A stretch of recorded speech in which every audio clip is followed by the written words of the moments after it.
What's up, everyone? It's the Interview Queen Alicia Toot here, and be sure to watch True Heel Heat.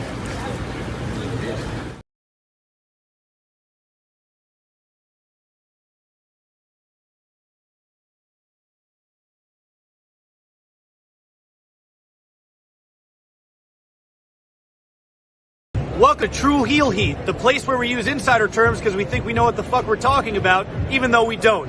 My name's Maxwell Jacob Friedman, and I'm better than you, and you know it.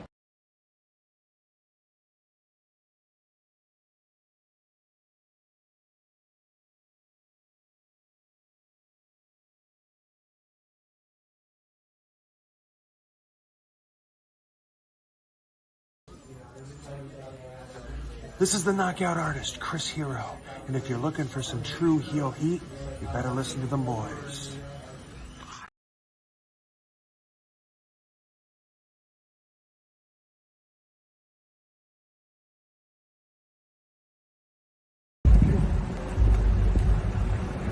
Yo, what up? You know what it is. It's your boy AJ Francis reporting to you live from New York City, the birthplace of hip-hop. And I'm telling you that I'm only tuned in with True Heel Heat Wrestling. Holla at me.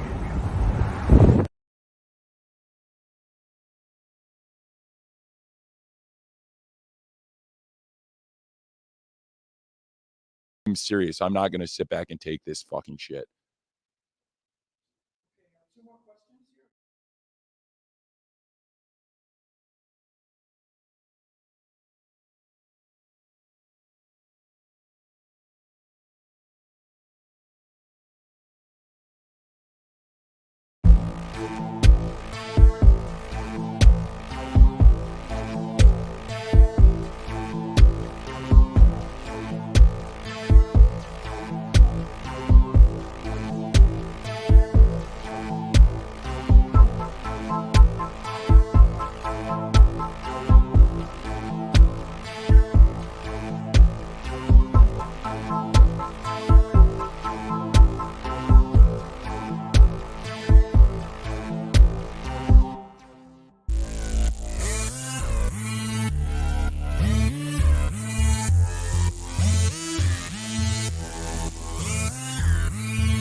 Hello. It is me, your True Hill Phenom, SP3. We are live on the True Hill Heat, YouTube, Facebook, and Twitter for AEWramble, episode 152, Belt Billy, reviewing the June 12th, 2024 edition of AEW Dynamite as only we can. And to do that, I am joined by my esteemed colleague, the man of 54,000 subscribers. You go to him for your TV and movie reviews, as well as your honest criticisms of Tony Khan and his great Yankee fittest. That's a great one today. He is Jimmy Macram. Hello, ladies and gents. How the hell are you? We are doing well. How are you doing today, sir? My beard is unruly. I'm interested about it. I'm okay. I enjoyed last night's show. I could never deal with that much hair on my face. I just like I get like, I don't know. It's just weird. I can't get it. All you gotta do is when you shower and it gets all wet, pause. Then you comb it and you deal with it for the rest of the week. Yeah. No, I would just get the urge to like shave it down or off completely. I don't know. I look like a 13-year-old with a shaved face. I can't do it. It's uncomfortable. It's weird. That's how Dutch Mantel reacted to my recent haircut when I shaved off, the hair on my face. He was like, you look like a teenager. Was he excited? Was this like a Pete Diddy situation? Whoa! I'm asking a question. Sir. The words and opinions of Jimmy Macram do not necessarily reflect those of True Heel Heat, its viewers, or affiliates. Can't with you. Can't take you nowhere. Can't take you nowhere. Insulting the legendary Dutch Mantel. I'm not gonna. Absolutely. I'm sure he has no skeletons in his fucking closet. Not with that fucking mustache he's got. Absolutely. I'm sure he's a great fucking guy. Hey, he just plays a character on TV. That's all he plays. Okay. Yes, gotcha. But yes, we are not here to talk about Dutch Mantel's past. We are here to talk about AEW Dynamite from last night, June 12th, 2024, from Toledo, Ohio, I believe. No, Toledo. Des Moines, Iowa. Excuse me, I'm all over the place. Des Moines, Iowa. We're here to fly over states. Nobody visits here. Nobody vacations in Toledo or Des Moines or any of these other fucking places. You only go there to fucking look at I was gonna say go see the girls Swerve sees, but you can do that lots of places. I went to Kansas, been to North Carolina. Anyway, it's not important.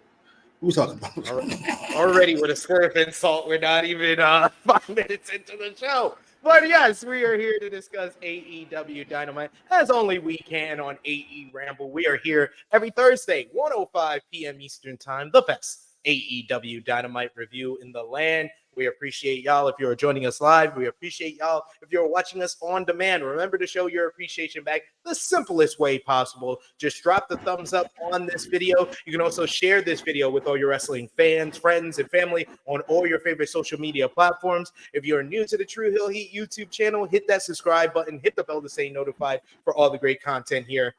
If you're watching us over on Facebook, you can drop a thumbs up, a heart emoji, an angry emoji. However, AEW Dynamite last night made you feel. You could do it with those emotes. If you're watching us on Twitter, drop the heart, retweet the video. It helps others like yourself see this wrestling content that we do every single day here on the True Hill Heat YouTube channel, whether it's a short, pre-recorded video or our live streams like AEWramble. We are here 7 days a week pretty much.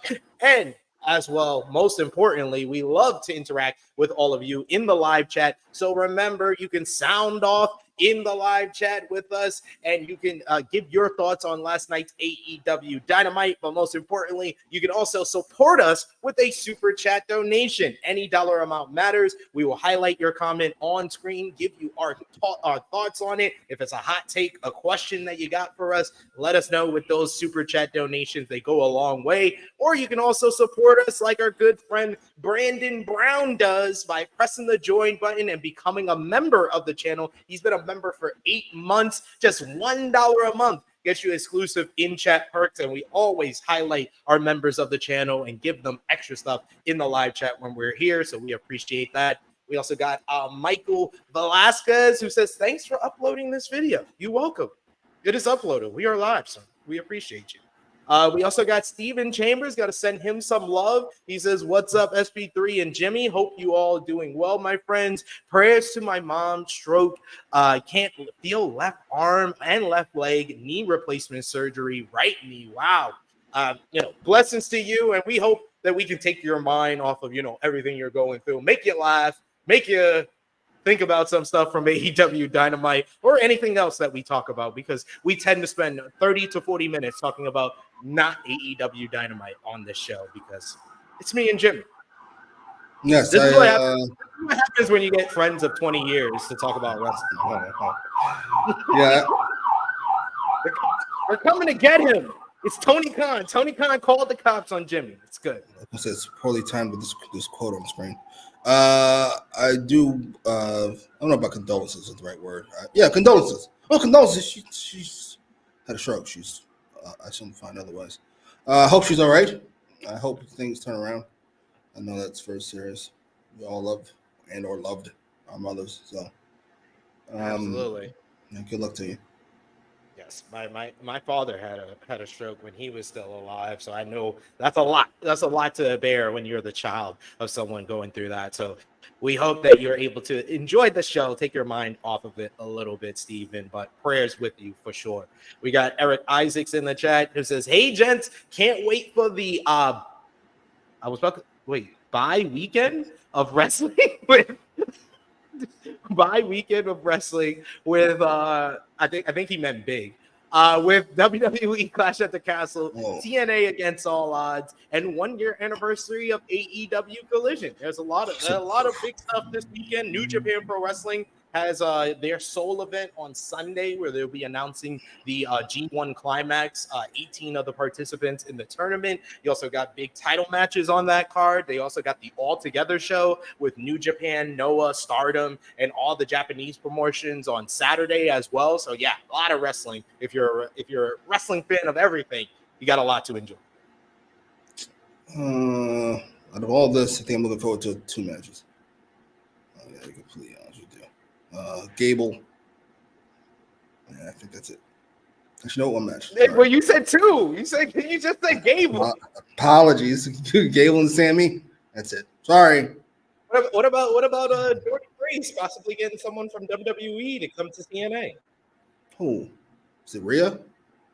She got an open challenge for the TNA Knockouts Championship on Friday, and everybody's teasing that it's going to be somebody from WWE. Is it Rhea Ripley? Then no. I don't care. Sorry. Sorry. Why are you so mean to the TNA fans? I'm sorry. You're not a fan of NXT? Come on. Who's it? Jada Parker or fucking one of them? I'm sorry. It's Natalia. Oh, good Lord. Her contract is up. Get her the fuck up out of here. I'm sorry. I'm a big Jada Parker fan, strictly because she comes out to the ring with them. She just dances to a few songs. Yo, she got so much swag, yo. Yeah, I get so many different vibes from her. I don't know what to think outside of the fact that she's hot. It's a little too. She's so hot. A little too. That's what I'm looking for. I was with this girl who I found really attractive. This is not a growth story. Really attractive. Like, let's say she's a 8 or 9, and we were always cool. And then one weekend I did something, and we started arguing. And her exact words were, and her exact voice was, "Fuck, is you talking about?" And I went, "Oh, what the fuck just happened? You went from a 9 to a 5. Oh, what?" We were never the same after that. That's the vibes I get from Jada Parker. I can't fuck you talking about vibes. Oh. All right, get me out of here. Yeah. Did you watch NXT Battleground, or did you see anything from Battleground? That answered that question. We took to the chat. Hey guys, how are you doing, guys? Are we ready to talk some wrestling? You know we are, as always. We also got Annika says, "It's something about a full beer, not gonna lie." Oh, look at that. Look at that. You getting some love. Send nudes. Or a picture. A regular picture is fine. The words and opinions of Jimmy Macram do not necessarily reflect those of True Heel Heat, its viewers, or affiliates. I'm gonna be like fucking what's his face from What Culture got in trouble for getting girls to send him nudes. What was it, Adam? I love that. No, we are not comparing you to Adam. I apologize for my actions because I got grown fucking people to do grown fucking people things. I love that, and now they regret it. Are you fucking serious? This is so silly. I'm sorry. Just in case anybody's watching. The words and opinions of Jimmy Macram do not necessarily reflect those of True Heel Heat, its viewers, or affiliates. Getting people to do questionable things that they fully agreed to do is not a crime, nor is it apologize worthy, nor is it cancel worthy. If I say send nudes and you send nudes, I'm not a horrible fucking person. This is insanity. I'm sorry. It's insane. It is insane. He got in trouble for that twice. He's in a position of authority. Authority? He talks about wrestling on the internet. What the fuck are you people babbling about? Sorry. No comment. I work at Wrestle Talk. No comment. Steven Chambers says only Toledo. SP3. We also got a Power Driver Finisher who says, "Hey guys, thanks guys." He also says, "As a listener of this podcast, I know a thing or two about disclaimers. And Jimmy, you could do with a few more. Thanks, guys." Ironically, I didn't love that segment this time. I'm a little sad. I enjoyed it so much last time. We all had a blast. I didn't like the first half. I liked the first half of TV Talk last night. Not so much, with Private Party. I thought it could have been better. I do agree with you there. We also got Power Driver finisher. He says Punk going to Collision through the portal, the prohibited portal. He's going to show up for the 1-year anniversary of Collision. Oh, damn, it was so good. Remember those 12 weeks? It was amazing. Who do you like on AEW, Jimmy? I like Ricky Starks, and I like Malachi Black, and I like CM Punk, and I like Jay White, and I like Willow. Guess what? There's a show with just these motherfuckers on it. Oh my God, that's amazing. And now look at it. Hey, I'm looking forward to Bang Bang Gang versus House of Black. That's going to be fun. I'm surprised they never did that. Surprised. I thought they did every matchup possible of the original Collision cast, but they didn't, apparently. Not. We also got Power Driver finisher says whatever H is calling the portal thing, it's more stupid than the Forbidden Door. It just sounds goofy. It just sounds goofy as a way to not say Forbidden Door. I didn't know H was one saying that. Well, it's H and Jordan Grace and TNA and yeah. I'm not here for the trolling.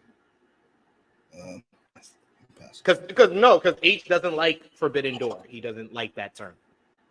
Yeah, I know he doesn't like portal thing either. So if he's saying it, he's trolling.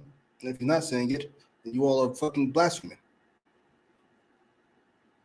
We also got Ace who says Christian Cage will be on Collision this Saturday. Yes, his Father's Day special. Can't wait to hear his fatherly advice. I'm gonna have a notebook and pen, and I'm gonna take some notes. And it's crazy. I think June 15th is the episode, and that is the day that Nick Wayne's father passed away. So, oh my God. My God. I hope he doesn't do that. Let's say something about fucking, this is the day your father passed and he's been replaced or whatever. I'm glad I can replace him. It's just true. We also got Hanukkah in the chat who's not taking any blame for you getting 3 disclaimers. She said, not my fault. I'm good. I'm okay. There you go. No more disclaimers. Oh, Nutty says Jimmy going crazy today. We also got Alex Powell that says yes, Punk versus Starks 3, pal. Still need that third of the trilogy. Yes, we do. Leave the memories alone. Don't change a thing. We got a super chat donation from our good brother Chuck Berries. Thank you so much, Chuck Berries. We appreciate the support. As always, you're one of our favorites. Listen up, you prick. We got Chuck Berries who says, did you guys hear Bubba Ray's explanation on why he does not think that Ricochet is leaving WWE? No, I did not. So if anyone in the chat wants to let us know, I tend to not listen to Believe.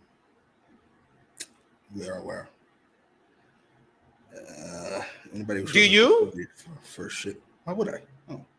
Oh, okay. No, you said it like I'm a bad person for saying that. No, it's just not shocking. What was I going to say? I do think Ricochet's gone. I don't know. Just my general vibe. I don't know where he's going to go. He might pull a fucking Cody and just go a whole bunch of fucking places. That'd probably be the best move for him. But I don't think he's staying. No. He's awful ballsy, though. I'll tell you that much. To leave your impossibly hot wife in the lion's den. That's awfully fucking ballsy. That's awfully fun. I can't even imagine. Holy shit. All right. Well, you think so? Good luck to you. Hey, I mean, Malachi did.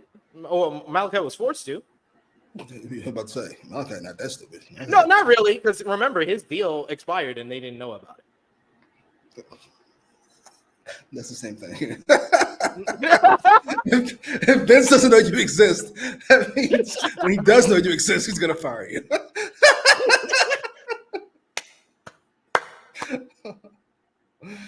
Oh man, but yes, he did the same thing. So I think Ricochet would be all right in their relationship. But yeah, if anybody wants to let us know what Bubba Ray had to say, we are open to hearing about it. Stephen Chambers says, "Who's this Bubba Ray character?" That's crazy. That's crazy. Oh, okay. So we got our good friend Alex Powell in the chat who says, Bubba Ray said, why have Samantha Irvin be with Ricochet when he's leaving? And they haven't mentioned they were a couple besides the Logan Paul angle. They literally mention it like every week. They don't stop mentioning it. They don't stop mentioning it. Like, I would, like, they either make reference to it on camera or they make a social media post of her reaction of Ricochet getting murked. Yeah, I think somebody said they're getting married or something. Is this true? Yeah, that's his fiance. Yeah, so like they'll do that for however long Samantha's off TV, and then Ricochet, she'll come back and Ricochet won't. Sorry. I think she's in Scotland right now. She's gonna be on WWE Clash at the Castle. Like nothing happened. Thank God. Pat was fun. He was always fun for a little bit. This is one of the top ring announcers of any sport ever. I'm very disappointed that Pat McAfee is not my favorite WWE commentator anymore. He was for a time. When he first started, he was my favorite. Who is now? I prefer Cole. I prefer the new version of Cole. Cole trying to beat Jim Ross. I appreciate that. I appreciate him. I appreciate him cutting out all the crap and being an actual broadcaster. Yes, he gets very emotionally invested. He's great.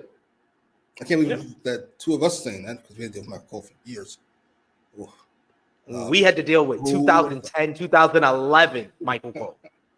The worst version of Michael Cole. And now he's fantastic. Shocking. Yeah. Yeah, just Pat comes off very obnoxious. Yeah. It's like he'll go from great one segment, then he'll lose his mind with like the barking or whatever. It's like, sir, just focus. Focus. Yeah. Focus. We also got in the chat another super chat donation from our good brother Chuck Berries. Thank you so much, Chuck. Once again, you're showing us some love early on, and we always appreciate that. Thank you. Fuck you. Bye. Chuck says he said because Samantha left with Ricochet, the ambulance after Raw, then she is going to continue a storyline with him. That's what he says. Yes, because he expected WWE to not, after weeks and weeks and weeks of acknowledging that that's his fiance, he expected her to not be involved in the angle to write him off.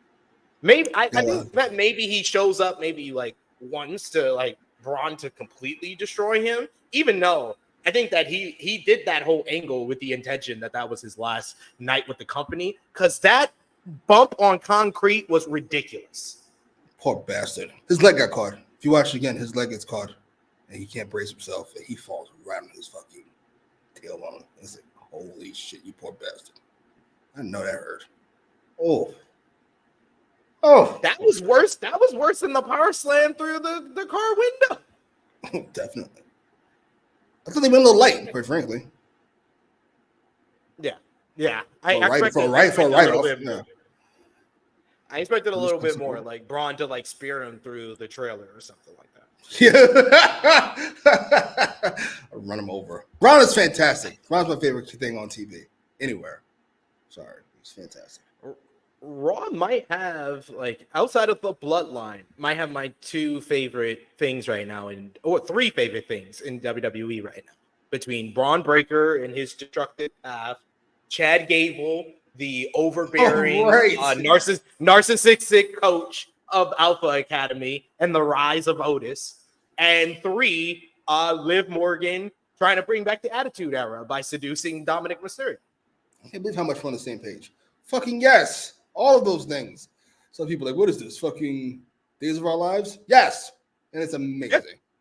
Yes. The Hotel King? Oh my God. And then Finn picking it up and putting it in his pocket at the end of that segment. Oh, so exciting. This is fantastic. Then, of course, we end with Damian Priest stare down. So, right. It's almost over. It's almost over. It's almost over. I mean, if Scotland willing, I don't know. We don't know. I feel bad for all the Scots that are going to lose in front of their home country. I gotta have. They couldn't even throw Alba and Isla a freaking bone on the go home show. They had them lose in 2 minutes. What the? That was so weird. Like, why are they here then? Why are they in this match? Oh well. Shouldn't they have won before the pay-per-view? Like something? Oh well. Nope. We got to rebuild Shayna Baszler because she lost to what's her face? Twerking girl. I'm sorry. Her hips don't lie and her fists don't lie. I like her. She's improved. Attractive. Okay, she's attractive. I don't want twerking and MMA. You can give me one or the other. I don't want both together. Just don't. I like the peanut butter and chicken. Knock them out and then shake her ass. No, that's like peanut butter and fucking chicken skin. No, you do one or the other. Can't do both. Wow.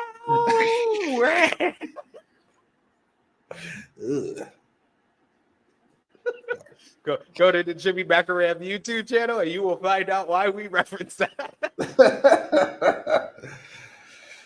Oh man. Alex Powell says Nigel McGuinness is the best commentator. Yeah, I said best commentator in WWE with Michael Cole. Nigel McGuinness is still the best comment. Oh, and Tyler Tony Storm is the close second. God, he won't stop. I won't. That's. Hey, who pops you more on commentary? Who pops per minute? Who does more than Tyler Tony Storm? Come on. I'm just saying. We got Annika who says, I would say I'm not 100% sold on Ricochet leaving because if he was, I'm straight Tony D in him, not a simple power slam onto a car. I'm 100% sold that he's leaving. I'm not 100% sold that that was his last appearance because they still have him under contract until the beginning of July. Oh, okay. Oh, oh my God, that would be mad to their shit. He fucking comes back in 2 weeks. I'm gonna get fucked up again. That'd be fucking fantastic.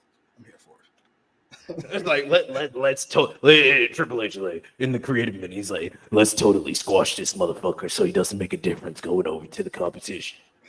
I don't think that's a worry. If Sasha Banks is not making a difference, I don't think Ricochet. Unless I make fun of Mercedes' numbers, I don't think she's worried about Ricochet competing with the numbers. Stop it. Ah, man. Ricochet's gonna have some great matches. I know you don't care about great matches, but we all know what the Ricochet experiment's gonna look like. He's gonna go over there. He's gonna fucking be in the main event scene for a month, 2 months with a big pay-per-view match with probably Ospreay. If I had to take a guess, he'll lose. That's my prediction for Wembley now. Ospreay and Ricochet Ospreay? For the international title. Yeah, then he will find his level, which is where he is at right now. I'm sorry. This is not a coincidence that Ricochet, Andrade, who else went over the other way? I forget. Oh, fucking Deonna Purrazzo. Fucking everybody in that segment with Cody on Tuesday. Yes, it's not a coincidence that everybody that jumps, because they think they're not being used enough, ends up in the exact same place. Because there's no more space in wrestling. You can't just go to AEW and think, no, I'll get my spot. No, nigga, there's people here too. That's not how that works. No. All right. Wait a minute. By the way, I know I've been on a Love Will Ospreay thing. I do love Will Ospreay. The way I've been feeling, I felt like I've always loved Will Ospreay. You ever have like a weird brain thing? You just feel like I've always loved Will Ospreay. Somebody showed me that fucking that Will Ospreay Ricochet sequence with that flippy shit. I go, oh right, this motherfucker. I hate this nigga's guts. Ospreay stinks. This is fucking awful. You hated that Will Ospreay. You hated 2016, 2017 Will Ospreay. Right. He's evolved. He's evolved. He has. I think they both have evolved. That's why I think it was Power Driver Finisher during the Flash It podcast on Sunday said, "Oh, I've already seen Ospreay versus Ricochet." That is like blasphemous because they're not the same performance. I think that Ricochet has gotten a lot better, especially with how he emotes, with his facial expressions, with his body language in the ring. He sells better, and Ospreay is just He's completed the whole package. He was just raw, high-flying talent in 2016, 2017. Now he's a better talker. Now he's a better performer. Now he emotes more. He's better in the ring, and he's able to absorb those kind of moments that he would have with the different sequences with Ricochet a lot better than he did in 2016. Case in point, what he did last night with Rey Fenix. Here's hoping. I'm not going to give our hopes up. Of course. I'm not telling you not to. I'm just stating what I think. We got Power Driver Finisher who says Vic Joseph on NXT is a good commentator in my opinion. I thought Vic should have got the job on SmackDown. I'm not against that idea. I thought Graves and Barrett have been fine. They've been fine. I think Corey's been a lot better than I gave him credit for before they tried this. So I'll get. They might have found his fucking niche here. Play serious guy. He's a lot less annoying and doesn't feel like a put on bad guy commentator like he did before. I can get this. We got Stephen Chambers who says Nigel versus Danielson for All In. A lot of people think that Bryan's gonna win the Owen and gonna main event at All In. So we'll see. Against Swerve? Yeah. Or Ospreay? I've been seeing people online pushing this agenda of Bryan winning the Owen. And I was like, man, y'all don't know Bryan Danielson then. Clearly, if you've not been paying attention, he's almost booked himself into fucking oblivion. Knock it off.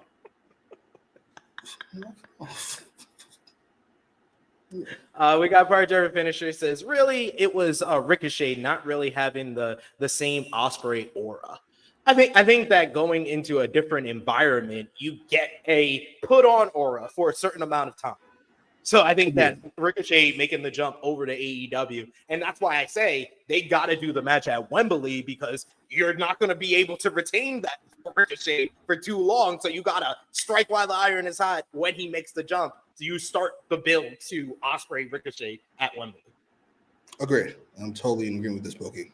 This whole wait and what? Nigga, you do Ruby Soho and world title now. So soon you're gonna realize she's Ruby Soho. Sorry. Hey, they got the main event of Grand Slam 1. Like they did it. They maximized Ruby Soho for that whole month she came into AEW. Sure did. Come on now.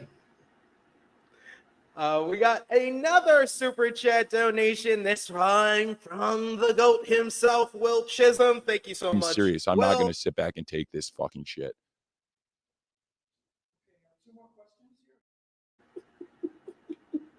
Will says, hey guys, Will holding Swerve's title was a teaser trailer, letting people know it's coming soon. No, I think it was more Will jinxing himself and flying too close to the sun. But I mean, we'll talk about it when we get to it. But man, that was one of my favorite like post main event angles that AEW has done this year. Oh yeah, I was fucking great. Somebody pitched that Swerve beats Will with the Tiger Driver because he does not hesitate. Will hesitates and he hits it. Fuck it. I'm not mad at that. Yeah, I like that. I saw that suggestion as well, and I was like, that's a good one. He set it up perfectly with the opening promo too. Yeah. Oh. Yeah. I'm kind of hoping that's finished. They don't botch this. Yes. It needs to be.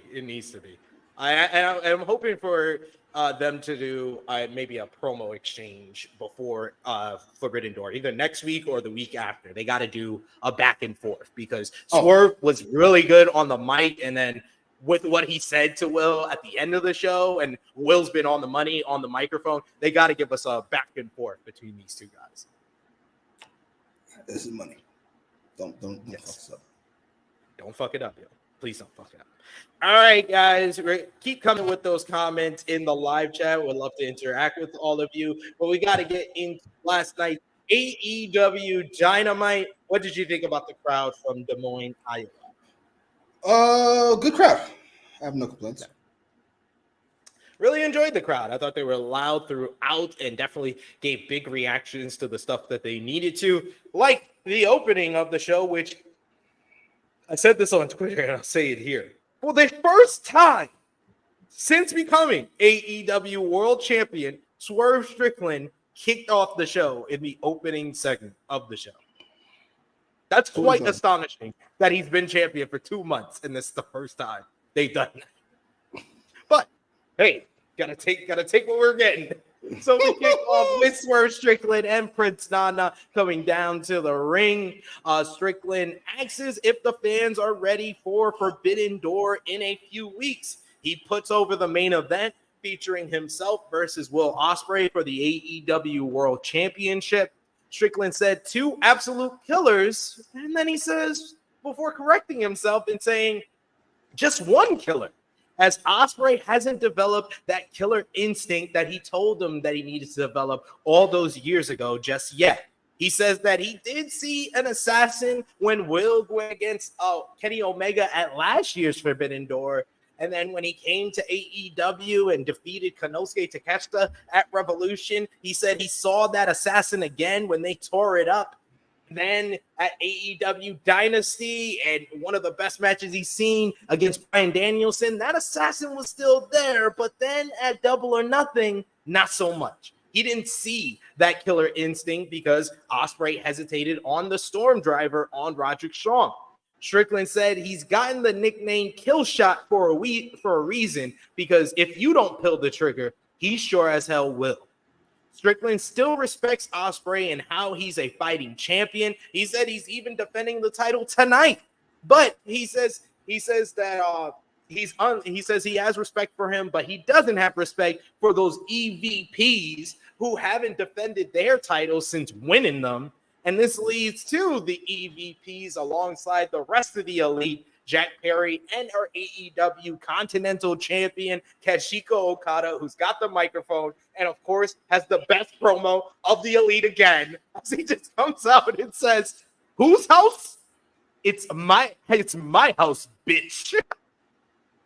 His line delivery, his timing, his facial expressions. This man was made for U.S. television. I'm just going to keep repeating myself. Nicholas talks about how dominant the elite have been. They've taken out Kenny Omega, helped break Eddie Kingston's leg, and then in Anarchy in the Arena, they destroyed Team AEW. Half the roster is gone because of the elite, and it feels good. All the trolls and bots online still doubt them, though. So even with the wrestlers in the back, don't think they're violent enough. So they are challenging AEW's best to the most violent match in its company's history, Blood and Guts. Matthew gets on the mic and says, this is where Strickland comes into the picture. They step into the ring and say, despite some of their differences and getting off on the wrong foot, they think that he's cool and young, just like them. Matthew asks if Strickland wants to change the world. As Blood and Guts, it's usually 5-on-5, so they want him to be their 5th man in the matchup. Matthew even presents Swerve with his Young Bucks signature Reebok sneakers, which he takes, and he says that he has a couple of issues with this. He says, 1, he doesn't wear size 9.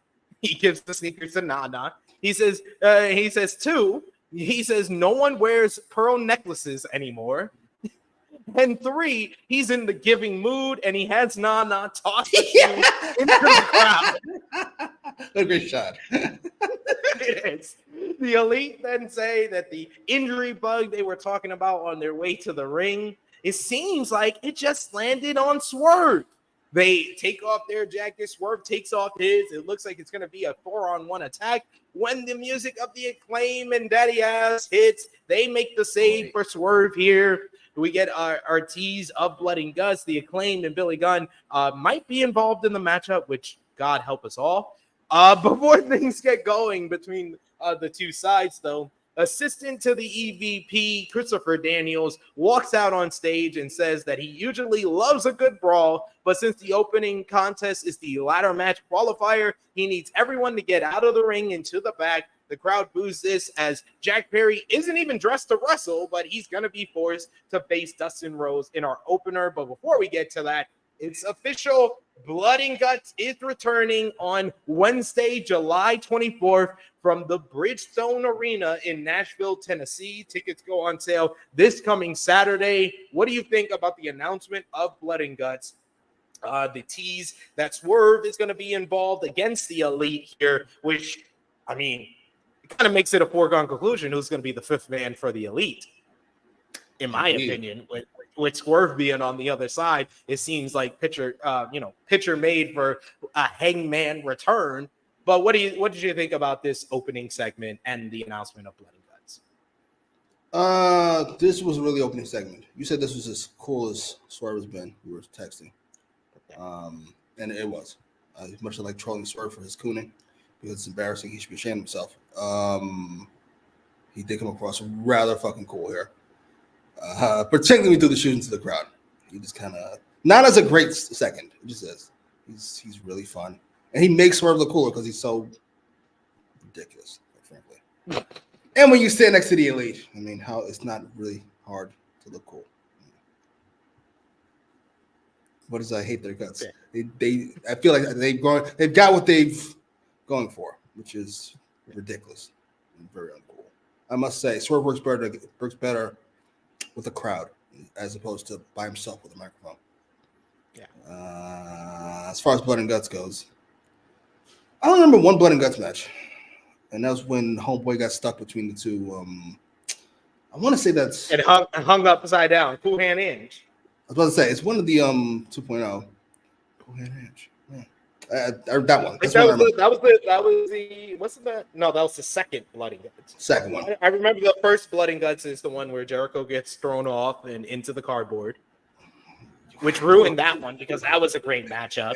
The second one is the best one. I will say that. I really liked last year with the Elite versus Blackpool Combat Club, but that kind of got messed up by like injuries and stuff. And then Eddie also not being involved because he was in Japan. Yeah, it was a mess. This one I imagine will be good. The Elite, Hangman included, versus Swerve, the Acclaimed, and either I assume Ospreay or MJF. Sure. I think maybe you put I would say either MJF and Ospreay. I wouldn't put in the Acclaim. I think you don't. The Acclaim they're in. Stop fighting it. It's over. The Acclaim they're in. You're only asking how many members of the Acclaim they're in. Is it 2? Is it 3? I hope it's not Billy Gunn. Please don't put Billy Gunn at 60 years old in the Blood and Guts matchup. Please. Of course not. You know, if Billy Gunn's in, you don't need 5 guys. You only need 2 or 3 guys. Billy Gunn's Superman. You've seen this. Knock these little niggas around real fast. You're just a whole bunch of Jay Whites to him. Absolutely.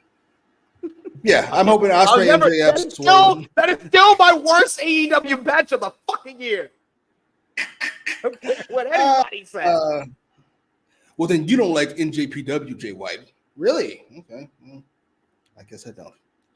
I don't know what to tell you. I assume the Acclaimed, Swerve, MJF, and Ospreay. That'd be fantastic. I doubt we get all that. I don't see Ospreay. I don't see Ospreay and MJF. I see one or the other. Sorry. Yeah, I kind of agree with you there. I hope it's MJF. MJF makes a whole lot of sense because it's AEW's best. He said he was the best. He's a day one AEW guy. It makes a whole lot of sense. And I can't see him putting up with too many more Roosh feuds without raising stink about it, as he should. I don't know. He seems like he's having fun from this week's episode. Yeah, it's fun to have fun at fucking 8:30 when the fucking finals are on. I don't have 8:30 in fucking July. I'm not doing that. No. I'm the guy. It's like you're crazy. Come on now. Christopher Cade criticizing us. He says, you're really just now getting to the show? That's crazy. I'm just in time. See, we're welcome, looking sir. out for you. You should be saying thank you. CP time ass nigga. You know the start time. Come on. We got another super chat donation from our good brother Will Chisholm. Thank you so much, Will. As always, we appreciate the support. You don't know shit.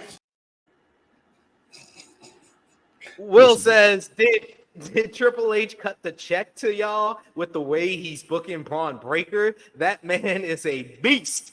All I need him to do is call Samoa Joe a fat ass like his uncle. Yo, when they did that video package for him on Monday and he's cutting the promo, I'm like, this dude got Scott's voice. That is Scott's voice. Like, I couldn't tell the difference if you had them both talk in this promo. It's shocking because he was in the ring yelling at Ricochet, and I went, "Holy shit!" This guy's like, "Well, look at him!" I went, my man, I love Scott Steiner. Give me some of that. Oh man, yeah, he's so great, and I'm so happy that Triple H watches the Ramble and cut that fucking Goldberg formula out. Like that needed to get thrown in the fucking bin, and it did. So thank you. Fast, appreciate it, sir. This fucking Scott Steiner is much more fun to watch. Yeah. And I agree in the chat with Ace. This was I think this was probably Swerve's best promo, the opening before the Elite come out. It was probably his best promo in the ring alone, not going off of anybody. He got across all he needed to do, talking about the Ospreay matchup, setting up a story for the Ospreay matchup, a hook for fans to get into as well, with Ospreay's killer instinct being in question to him. And then it led nicely into what happened in the main event. And then, also talking about Ospreay being in the main event. So that's hype for the main event, which we always enjoy here on the Ramble. And then also the Elite coming out, setting up Blood and Guts, even though it did feel like kind of like a passing line of Blood and Guts. Blood and Guts feels more important, and I feel like AEW has way too much going on right now that they should have pushed back Blood and Guts. Really? I mean, yeah, because you got Forbidden Door coming up. Out of Forbidden Door, the most important thing is going to be the Owen Hart Cup, because 2 weeks after you're doing the finals. Like, really, the build and the go home, the real push for Blood and Guts is going to be the show before Blood and Guts and the actual show. Yeah. That's fair. I just that's kind of the pace they use. It doesn't bother me anymore, even a little bit. Only problem I have with Swerve, like you said, Swerve's great overall. He said he and Will were the two biggest superstars of the generation. That's an insane thing to say, especially MJF right there. That's a wild take. You're not top 5.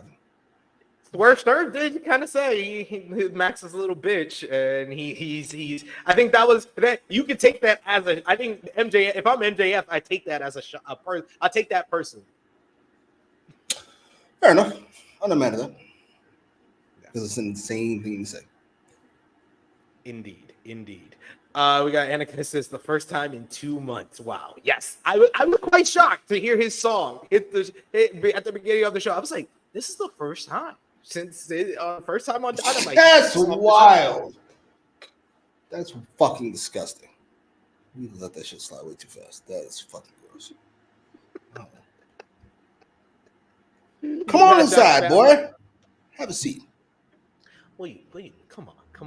Then Josh Matlock says, Nah needs to pull his pants up. I like how Taz mentioned it, and Tony was something like, I know, and I've told him, and then just seemed disgusted and gave up on it. Nana is too busy selling drugs and smoking them.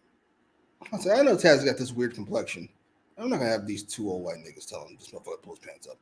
Get the fuck out of here. Get the fuck out of here. Shut up. And call it a match, stupid. Ugh. Look, stop out of here showing off your racism. Bar Driver Finisher says, I love Okada just reversing his rivals' phrases. Imagine he confronts Christian. Am I supposed to hear Okada say, Daddy's home, bitches? I just love the way he says bitches. Bitches. Was that before we saw him on camera? It sounded really not like him. It sounded really No, good. It didn't. Yeah, I agree. It sounded like someone else. I'm like, who is that from the Elite? Right? All right, yeah, I don't believe you. It's movie magic on my phone for the okie doke. It was like one of those Japanese films. We are gonna go to the country. Kai entire shit. Fantic World is so great. I mean, Fantic World says Okada is so great as a heel, and Blood and Guts is going to be interesting. Yeah, I think it's interesting because a lot of people are going to be wondering who's going to be the team. I think they should prolong it because they have so much going on with Forbidden Door. We probably shouldn't hear like any of the members until after Forbidden Door is done on Team AEW. Just make it more vague of this is going to be a team put together by Tony Khan and Christopher Daniels to face the Elite in Blood and Guts. Agreed with that. I'm going to exit on your Swerve MJF prediction for All In. Hangman pins Swerve inside Blood and Guts. Then that's the match for All In. My prediction. He would have to come back early for the Owen. Sure. All right. No, that's fair. That's fair. I agree. I'm saying MJF on Team AEW to team up with Swerve before they face each other at all. Who do you have winning? I'm thinking long term. The Elite or I'm not calling Team AEW. Is the Elite not in AEW?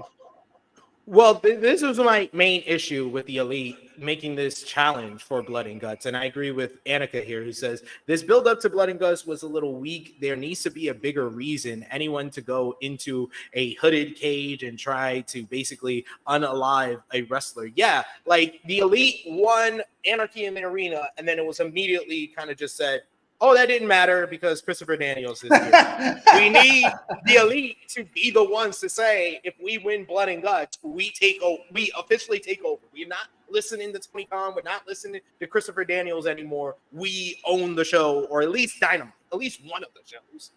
Well, then that would have to be like they can't just do that. It would have to be put on by somebody else. So something else would have to be on the line on the other side. Like the Elite are done as EVPs if they lose. That's fair. I'm not mad. I think that would change them in a different direction where they could still play this character, but they don't need to be EVPs. Oh, I got it. Here's the step. Ready? If the Elite lose, Matt Jackson is fired. I knew that was coming. I just knew it. I knew it by the setup. The setup of the joke gave it away. I know we can't do both. We can't do Matt Jackson and Perry. But Perry at least is young. He has potential for growth. Matt has to get the fuck out. Sorry. Knew that was coming. So much from that setup. RB Jesus saying the build feels like with Hell in a Cell, where it's just that time of the year for Blood and Guts. Yes. Did. That's true. Fair enough. And Chase saying, laugh my fucking ass off. Jimmy versus Matt Jackson never dies. It's the longest rating rivalry on AEWramble. This is episode 150. We've been doing this for 150 weeks. Jesus, yeah. We just started out as Jimmy versus the Bucks. Then I woke up from the Matrix. Oh my God, Matt Jackson's fantastic. This other nigga. Woke up from the Matrix. He was like, that Mr. Anderson, he ain't right. It ain't the rest of the agents. It's just Mr. Anderson. We got next up the opening contest, like we said before, was the Elite's Jack Perry going one-on-one with the natural Dustin Rhodes. Tell me this nigga is like a child right now. Yo, the way his pants was on him, I was like, man, this is like a child, like one leg and something. Perry attacked at the bell. Rhodes battled back, hit a big lariat. The match built to the outside where Perry threw Dustin into the ring steps, which led to, of course, it's a Dustin Rhodes match. He's got to bleed. I was like, this is like 3 minutes in. This is 3 minutes in. What are we doing? Perry exposed the concrete on the outside. Rhodes was able to reverse with a backdrop as we went to commercial break. come back from commercial break, Perry had thrown a chair into the ring, which is still there, but Aubrey was able to take it away. He mocks the V trigger pose and took too long, which led to him running right into a snap power slam. Rhodes lit up Perry with some strikes. His signature bulldog delivered the 10 corner punches. He even hit the Shattered Dreams as Aubrey finally took the chair out of the ring completely. Does a flip flop and fly, leading to the crossroads at another point in the matchup. The crowd was loudly behind Rhodes in this one. At one point, we get Perry exposing the corner buckle, which would come into play as Rhodes is run into that corner buckle. Perry takes him to the outside, delivers a DDT onto the still exposed concrete, but Rhodes is able to break the 10 count as he shoves referee Aubrey Edwards out of the way once he gets to his feet after she helped him up. That was rude, which allows Jack Perry to hit a big old low blow as Aubrey was turned around. And then Dustin is able to look strong even in defeat as he gets to his knees, puts the middle finger up, and then Perry hits the glass jaw knee strike for the 1-2-3. Jack Perry advances to the TNT Championship ladder match coming up at AEW New Japan's Forbidden Door. It was solid. It was solid for me. I enjoyed it. I enjoyed the story. I just don't need Dustin Rhodes. Why do you have to always protect him in these losses? Like this, I was fine with it talking to you as we're texting. I was actually surprised that he didn't kick out of the fucking knee strike because they always book Dustin ridiculously strong. But this was still too strong for who he is. I'm sorry. Why does Jack Perry need an exposed turnbuckle, exposed concrete, and a low blow to beat him? The man was losing so much blood. What are we doing? I don't get it. I really don't get it at all. I think it's time to shit or get the pot with fucking Dustin Rhodes. Either push him and do like this one last run thing, which they've done like 3 or 4 times with Dustin. Do the one last run thing and fucking put the belt on. Do something. I do something. But this constant, just this fucking lower card guy who is unbeatable is insane to me. Now listen, Jack Perry, that picture of Jack Perry looking at the camera and smirking, you put the picture on? Oh, damn. I think I erased it. It's like the second to last one? That's fine. Yeah. He's got a great facial expression, and he's got some swagger by himself. And whenever he's shot from the neck up, he looks like a star. But it's the rest of them. I'm sorry. Especially in there against Dustin, who's taller than him by a foot. It's time to change his gimmick, sir. This whole goat Jack Perry thing, it's not cute. It's not funny. Nobody even acknowledges it except me. It's just you and me going back and forth. It's time to change another great rivalry. Yeah, Frantic World versus Common Sense. Just let it go, sir. You'll be all right. This was fine. Jack Perry probably should have won it a little stronger. Who cares about that? I'm sorry, I don't. I just don't need him to be getting these losses like he's fucking Cody Rhodes instead of Dustin Rhodes. Speaking of which, by the way, it just came out. The match just came out. I mean, when I woke up, because that's when I checked my email.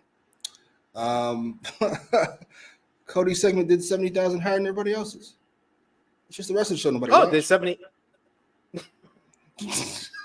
Everybody tuned in for Cody and then tuned out for the rest of the show. That's even worse. Yeah, give him a pass. Cody's a star. Not the star you all think he is. I mean, as we think on my side now, he's not the star that the chat and everybody thinks he is. But he's a star. He's important.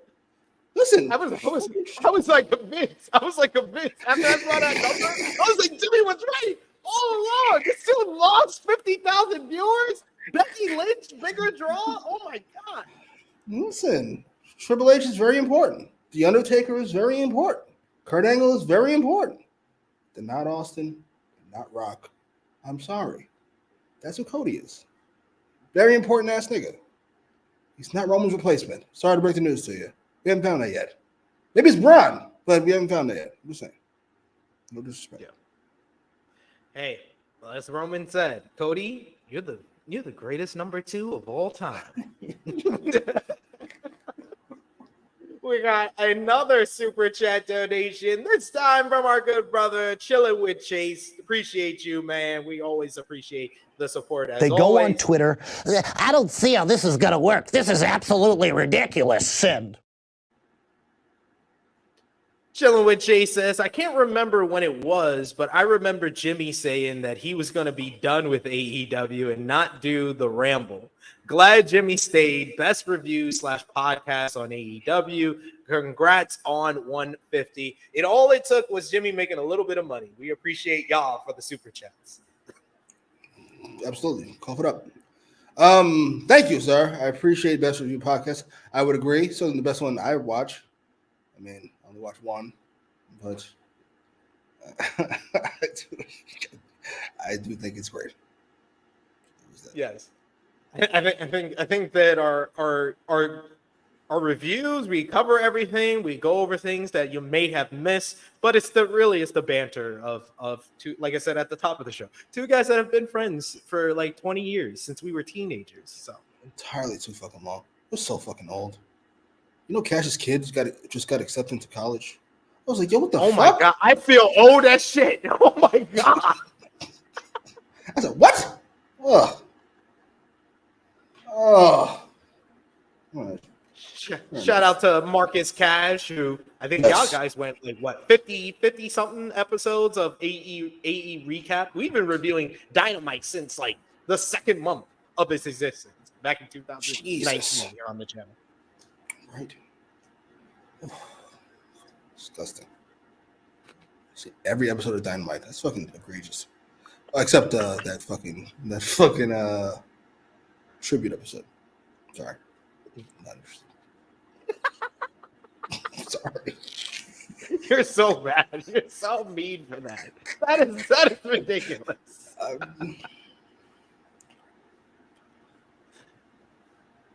What's up to my fellow sicko in the chat? Victor, the S in SP3 stands for sicko. Absolutely. We also got Ace who says this match was fine. Big Man does says Bryan Danielson needs to book himself like Dustin Rhodes. Right? Fucking right. So this thing is wrestling bums and losing the stars. What the fuck are we doing? I'm bleeding. I'm almost dead. I just been hitting the balls. I should have a concussion, but I'm sorry. I remember the point where I was officially done with Dustin. And it always goes back to AEW World's End with that matchup with Swerve. When he broke his ankle and he kept wrestling for 10 more minutes. Yeah, that's fucking egregious. I wonder what that's about. Is that a fucking Dustin thing? Is that a Tony Khan thing? I kind of got to put it on Dustin. Because he knows better. Even if it wasn't his thing. Yeah. Like, he should be the one to be like, I don't think I should be put that strong. Yeah, that's a bit much. That's a bit much. You know, breaking my ankle with a cinder block and then I wrestle. I do a Canadian destroyer after. The fuck are we doing? Am I Orange Cassidy? Oh, wow. Yeah, you know what? Yeah. We got another super chat donation from our other good brother, the GOAT, Will Chisholm. Thank you so much, Will. Weapon in hand, too. And Blackpool Combat Club, they better wear out Kenny as long as they can. Hangman's going to come out here. I've never noticed till last week all the extra shit he's doing. Till you pointed out he's doing all this shit. He stinks. He's doing like a dance. Steve. Will says, I gotta ask what y'all think of Trick asking Cody to the cookout. I think Trick went off script because Cody did the Cody's thinking face. LOL. If he do come, don't bring your wife cooking. Oh shit! Oh shit! Oh shit! Oh, you wrong for that, Will. You're right, but you're wrong for that. Yeah, you can tell she can't cook. What did you think about that segment with Trick? I didn't watch the segment. Much like Cody, much like the rest of America, I don't give a fuck about fucking Cody showing up to NXT to do nothing. I did see that. I knew it. I think it was Romeo in our group chat was like, yeah, he probably put Cody to make it like a big announcement about TNA, and I was like, no, I think he'd just probably do a segment, a promo, and that's exactly what he did. I know it wasn't a big deal. I know. He did make the announcement about the number one contenders battle royal, I guess, which teased that TNA is going to have some involvement with that, but I don't think that's a big announcement about WWE and TNA. No. I never sure Cody shows up any place that's not where he's at. I just know it's going to be a thing for Cody to be on the show because Triple H thinks he's the guy. Sorry, not. No disrespect. It was fine.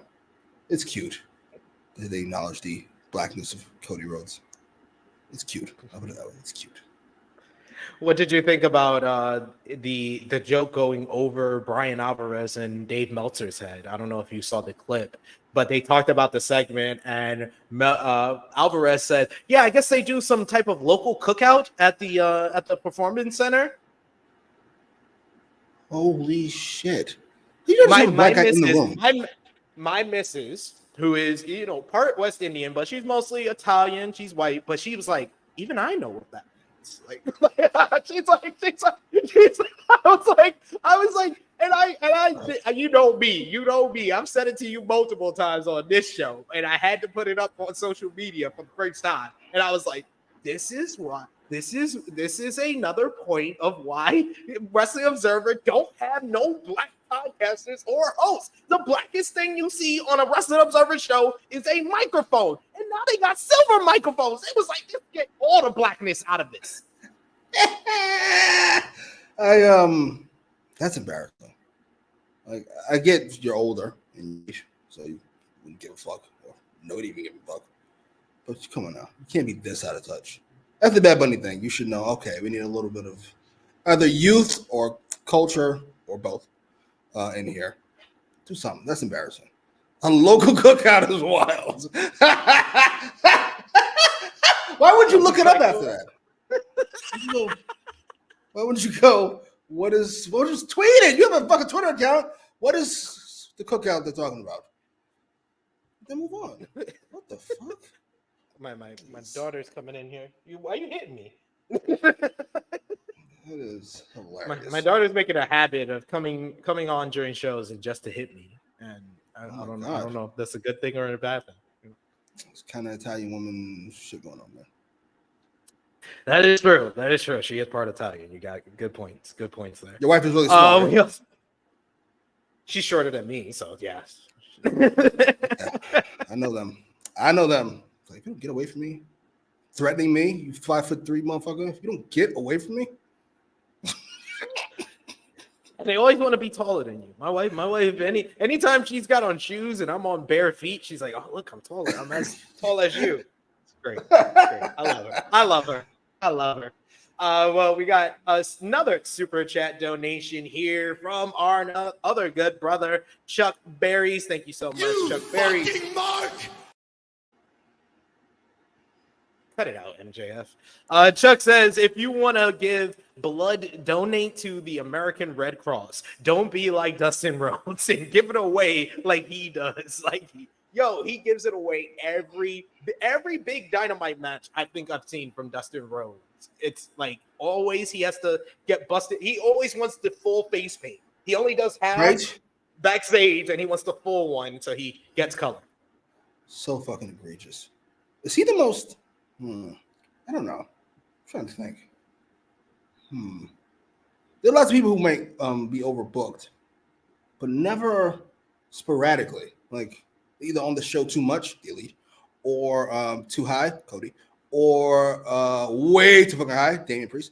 But they're always there. Whenever Dustin shows up, he shows up not often, but whenever he shows up, it's like he's Superman. It's insanity. I can't think of another situation like that ever. Except maybe Shane McMahon.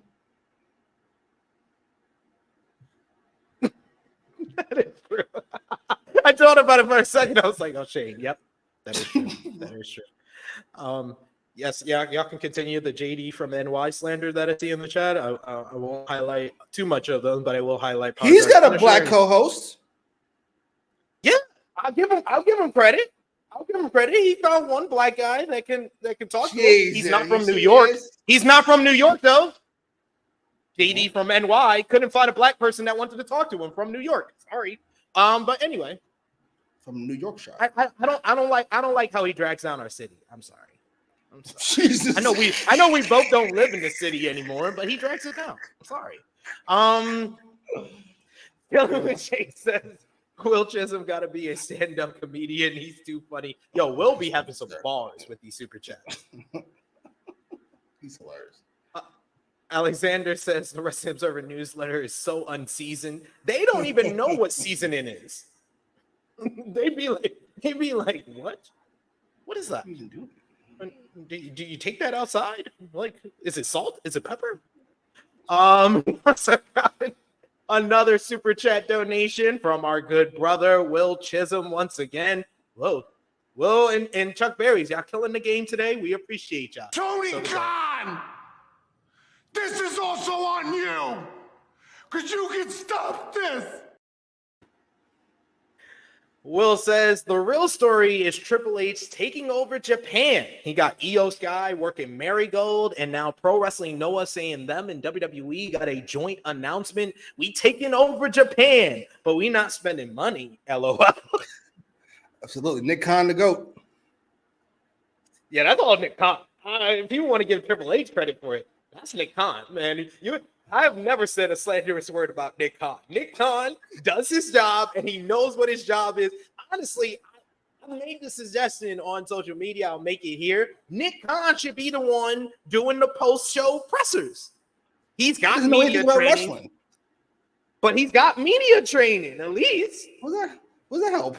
What's the match, Nick?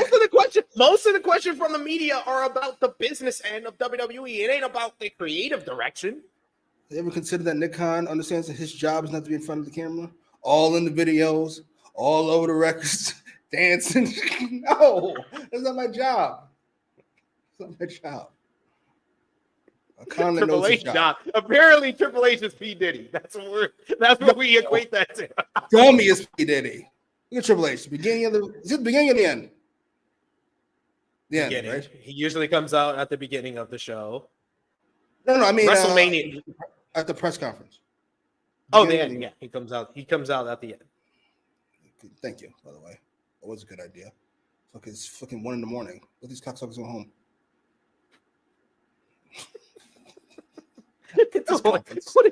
Welcome, Edcast. This show is always off the rails. I'm sorry. A fake press conference. I just wrestled a 20-minute match. Now I gotta wait around do a fucking fake press conference.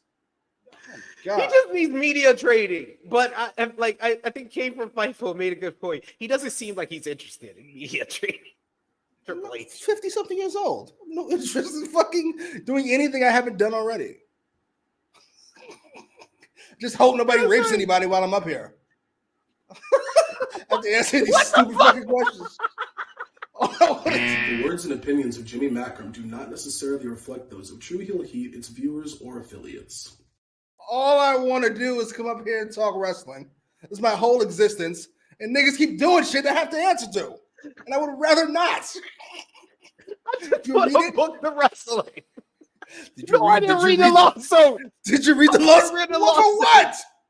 For what? Oh, why did I fire Drew Gulak? Well, fuck boy, shit. Does anybody have a wrestling question? Great. Fuck off. Oh my god. Oh my god, Triple H. Triple H. Keep it up, sir.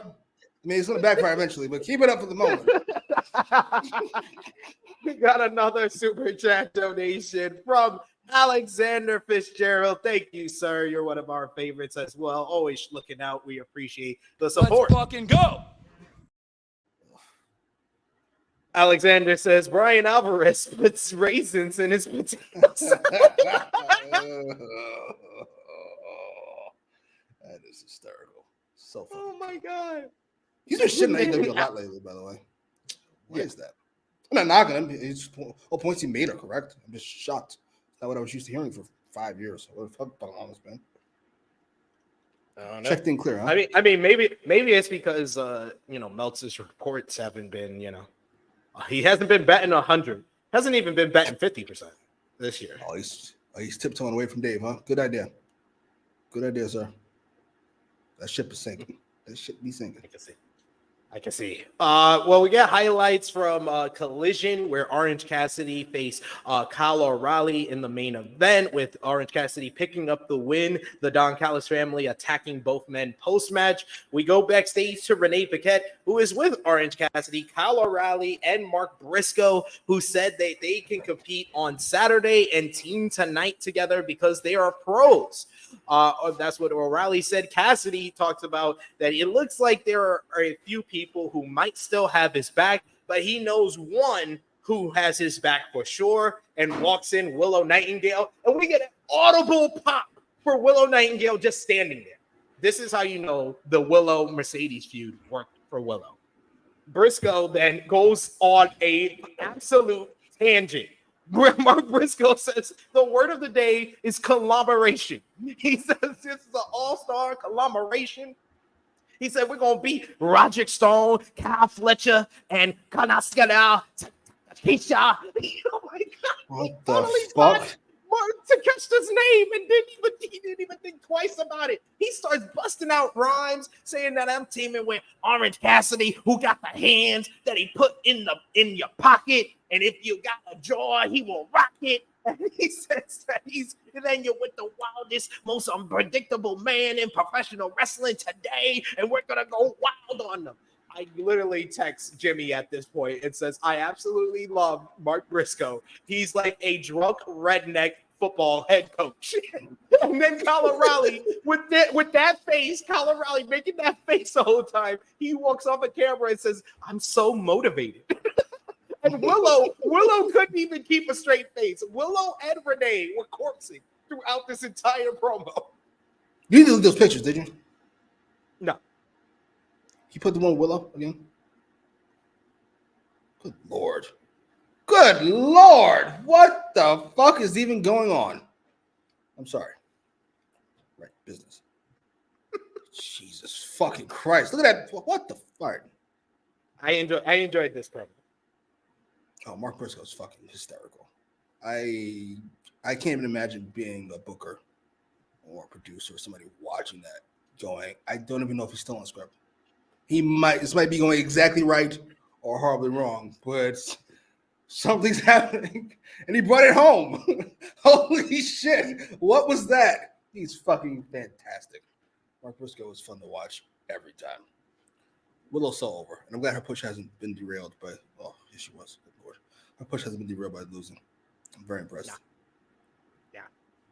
It's that the program worked to elevate Willow, because, man, I said to you as well, I was like, that Willow pop, like the audible pop from a backstage promo for her just standing there. She got the huge pop. Oh, she's on screen. Yeah. Like, what? That was great. Frantic Girl says Mark Briscoe promo was so good and Willow looks good. It seems like that's the consensus of the chat. Everybody's talking about how Willow looks. Took y'all long enough. God damn. Where y'all been? Louis says, I would fight someone for Mark Briscoe. Oh my God, Mark is the best. He's the best. Mark's fantastic. Next up, we get Roosh. He's in action, so you know he's about to murk a local talent. Roosh comes in and he fires off a Superman punch on his opponent, Dion Roosman. Violently throws Roosman repeatedly into the barricades on the outside. Back inside, he puts him into the corner, hits the Bull's horns. 1, 2, 3. Roosh gets the win. Post-match, though, Roosh took the microphone and he told the fans to shut up, pedals. And he called them all weak. He was going to hit another Bull's horn when the music of MJF hits, and damn it, this crowd exploded. This crowd was like, yeah. For MJF's music. MJF comes out with his fist taped up. He runs to the ring, and immediately the slugfest is on. This brawl was even more intense than last week. Security tried to intervene, but both men just team up together to try to lay out all the security.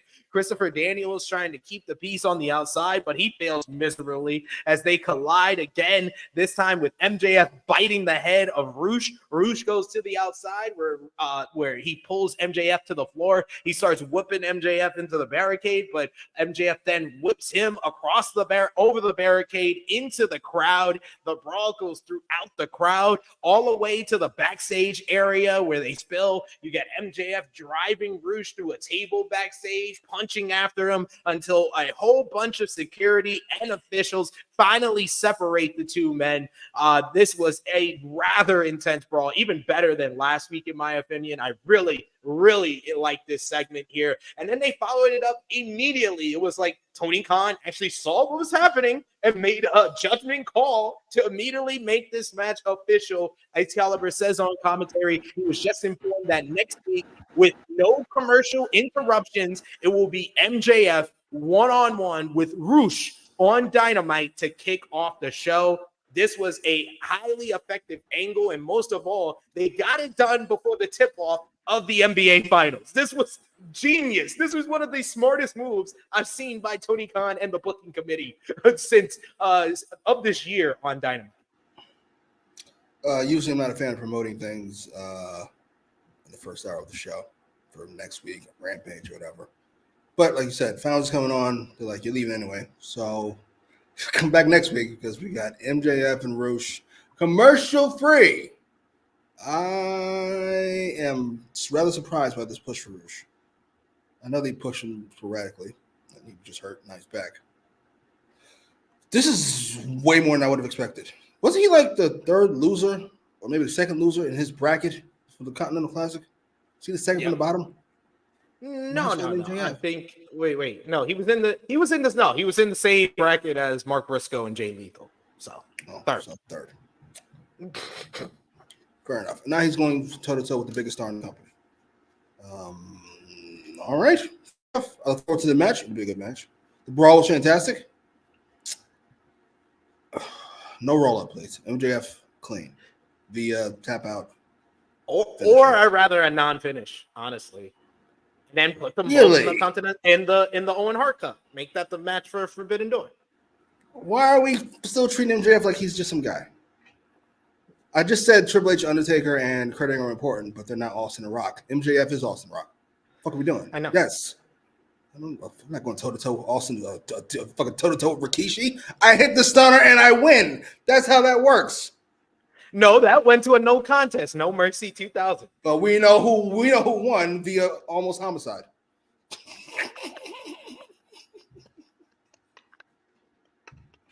Oh my God, this is great.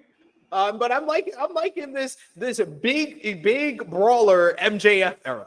This is what he's come back and he's like, I want to be a badass, so put me in there with one of the most badass wrestlers we got on the roster. And he's always been a big fan of Roosh, so it makes a lot of sense. Really? Yeah. I like it. I've dug this. Like I said, I thought it was even better than last week's angle that they did. Alexander says Roosh dislocated his shoulder and popped it back in. Roosh is a beast. I agree. We got another super chat donation from our good brother Will Chisholm. Thank you so much, Will. As always, appreciate this.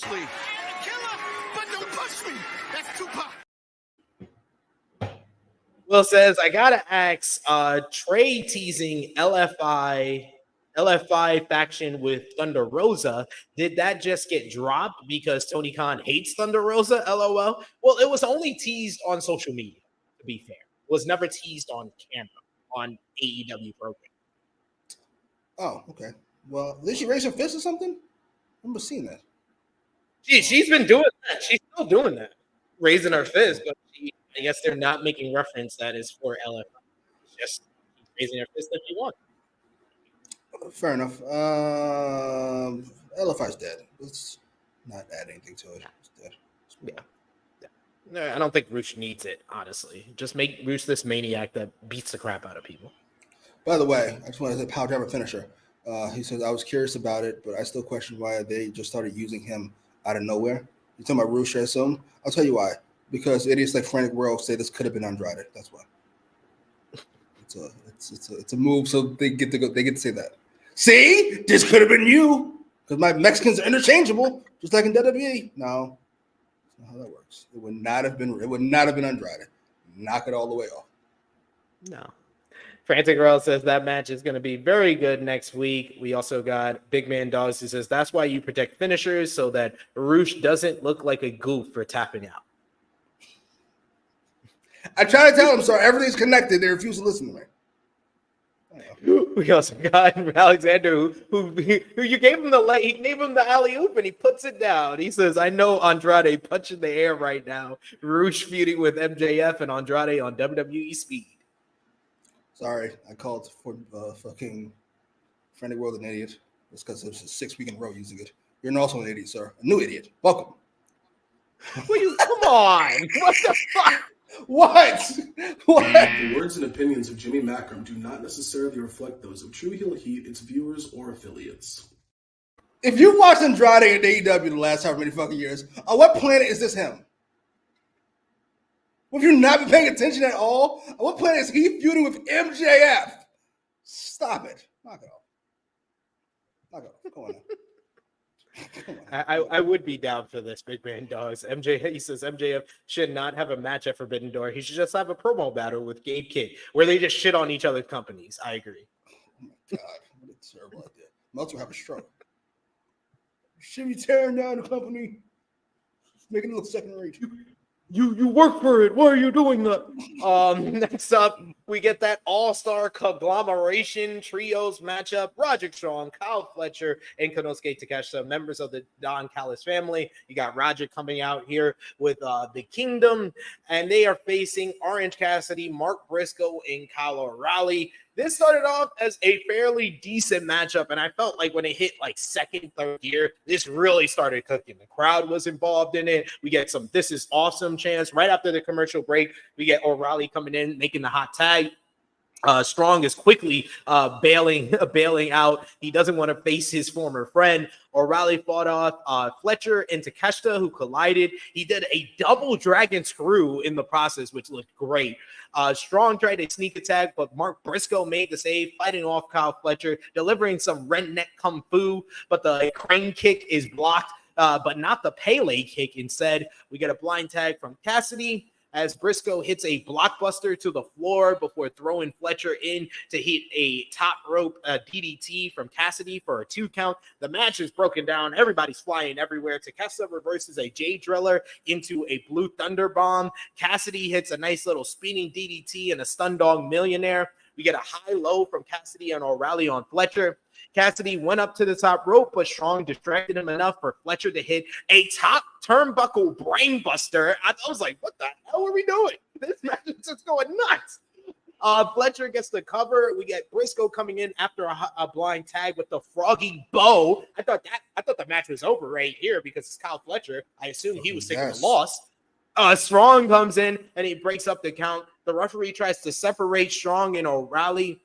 His back is turned, allowing for Konosuke Takeshita to hit a big forearm, the power drive knee, and then Kyle Fletcher picks him up for a reverse tombstone power driver, which I still think is a sick move. He does it more often on ROH because he wins more often on ROH. We never really see it on AEW, but this was one of the rare times that we saw it. And he pins the Ring of Honor television champion, pins the Ring of Honor world champion, 1, 2, 3. Post-match, we get Beretta attacking Cassidy as Fletcher and Takeshita are beating down on Briscoe, softening him up for the TNT Championship ladder match. The Kingdom are holding back Kyle O'Reilly from helping either of his partners. Meanwhile, we get Willow Nightingale's music hit, and I'm like, Willow's a badass. She's going in to fight all these men, but instead, she is attacked from behind by Chris Statlander as Stokely Hathaway is on a microphone telling Nightingale to wake her ass up. He says the next time you stick your nose in Chris Statlander's business, they won't be dragging her to the stage. They'll be dragging her to the damn ER. So the Don Callis family and Undisputed Kingdom stand tall, as well as Chris Statlander and Stokely Hathaway. This was a whole lot better than I expected it to have. This was a super fun party-style multi-man matchup that AEW is known for. What did you think? Really good match. Fucking Cal Fletcher did too much as per fucking usual. As you pointed out, I'm not mad at setting up a future challenger for Mark Briscoe, but it's Cal Fletcher.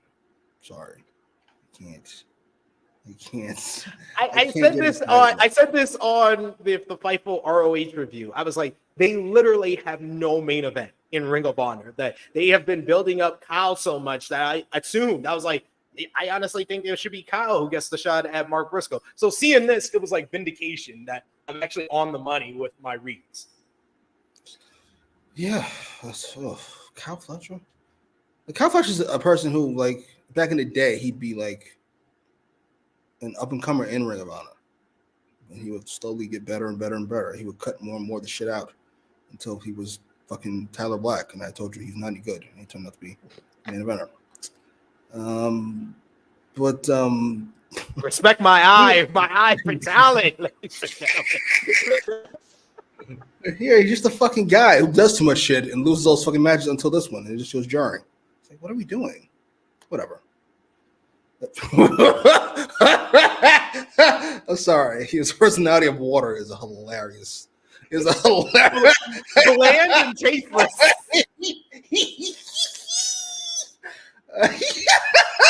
I'm still on that one. God. Y'all are ridiculous. Paul Ospreay. Aussie spray. I always say you're the personality of Flyman, bro. I'm going to start saying you're the personality of water. That's fucking hysterical. Personality of water. Stink. Not even. I'm sorry, water. I don't see salt it. Water got a taste. I don't see it. He's tall. He's, I guess, a good-looking guy. I don't see it. Sorry. Not like Tyler Black. I don't see it. I just thought Tyler Black wasn't big enough. Pause for there to be. I do not see it with Kyle Fletcher. Even though he's bigger than fucking Seth is. Yeah. I think he can pack on the muscles, and I think he would be like he can eventually get there. But yes, he does have to develop personality. So it's too late. How old is he? 25? How is it too late? Come on. I'm gonna tell you why. I'll tell you why. You hated Ospreay. You hated Ospreay at 29. That's not developing, but it's not because of his personality. Let me tell you why. If I take your word for it that he's a good-looking guy, and I've seen people in the comment section say that before, like every good-looking girl you've ever met, I won't say every. I know you're married now. Like most good-looking girls you've ever met, they don't have a personality because they've never had to develop one. Why would they? Meanwhile, all the messes you've ever met in your life, all the ugly chicks, all the fat chicks, they're impossibly fun to hang out with. They've been forced to have a personality. When did Kyle Fletcher ever need to have a personality in his life? Ever. Not once. Sorry. I'm sorry. You're not going to develop one at 25. Sorry. Not how that works. You're basically saying he's like a too hot to handle because that's. I'm sorry. Fucking bore. His personality of water is hilarious. That is one of the funniest comments I've seen in a long time. We got Stephen Chambers. We said this last week. Yeah, they're definitely setting up a mixed tag with Orange and Willow versus Trent and Statlander. And I'm actually digging the build so far, honestly. Same. Even though I'm over fucking Trent. Even though they already made their mistakes with the Trent and Orange, but that's the only way that they could continue it. So yeah, fucking shame. We get a nice little segment where Renee Paquette gives us the thoughts of Rey Fenix. They were like, we're not trusting Rey to speak Spanish or English on this promo. So he's preparing for the main event behind Renee, as she says that Rey told her that earlier tonight that Ospreay is great, but Fenix is one of one, and he is ready to regain the International Championship. I like when Renee does these segments for the Continental Championship, and it was a nice little change of place for her to do it for the International Championship. It was, and it worked relative. This guy reading the comments and breaking his. I'm sorry. Did we just accuse? Oh, that's hilarious. Did we just accuse fucking JD from New York or whoever the fuck of being a virgin or whatever this? And then Frantic World comes up with this take. Kyle Fletcher must have personality because he got Sky Blow, which shows he's never spent any time with a woman whatsoever. Wrestling Overtime says not sure she dated Dante Martin. Right? Like, what are you fucking talking about, sir? The fuck are you on about? He must have personality because he got Sky Blue, not because he's fucking 6'4" and a good-looking guy. You don't think maybe that has something to do with it? Oh, Frantic World, don't get me upset. I do like you, even though you wouldn't know it from listening to me. I'm a fan. Chaco saying Kyle is Fred from Scooby-Doo, good looking but the least interesting member of the group. Nobody gives a fuck about Fred. Let's split up, gang. Thomo right there. What are we doing? And you got the potheads of Shaggy and Scooby. What are we doing? Come on now. Don't do that, Skip. Don't do that. Come on. Oh man, he says I'm messing with you, Jimmy. I did fall for the okay, though.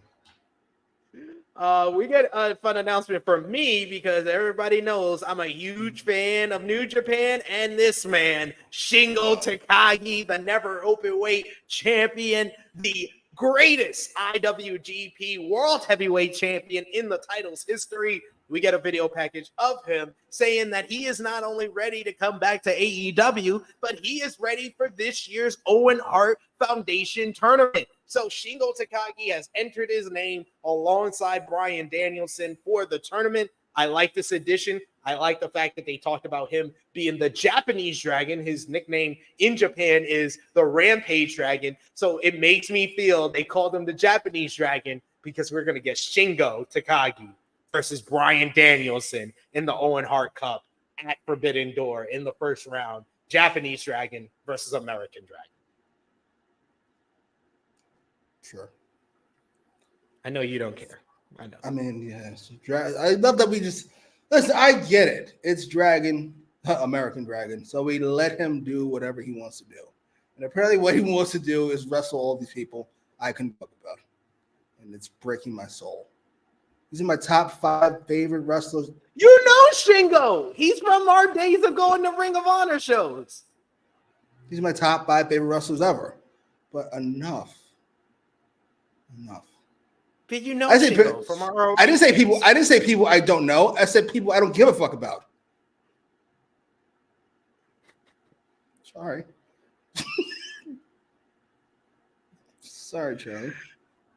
We got Christopher Kidd said the bill for the Owen this year is better for sure. It's better than every other year of the Owen Hart Cup. I will say. This feels like there's multiple people aiming to win this tournament because there's actual stakes involved now. Yeah. What's the stakes last year? No, it just felt big because Starks and Punk, but there's nothing actually on the line, right? Yeah. I think last year felt bigger because you had the Starks and Punk. You also had Punk and Joe versus in there, and it was all in Canada. That's when they did their Canadian tour. So it felt like this feels like they're really honoring Owen. So it did feel better than the first year, but this year feels better than both years, in my opinion. Agreed. I'll say you got a lot to live up to. The Continental Classic, I thought, was one of the best tournaments I ever saw. Yeah, I agreed. They do have a lot to live up to, but they're making the right steps to actually make it live up to the Continental Classic.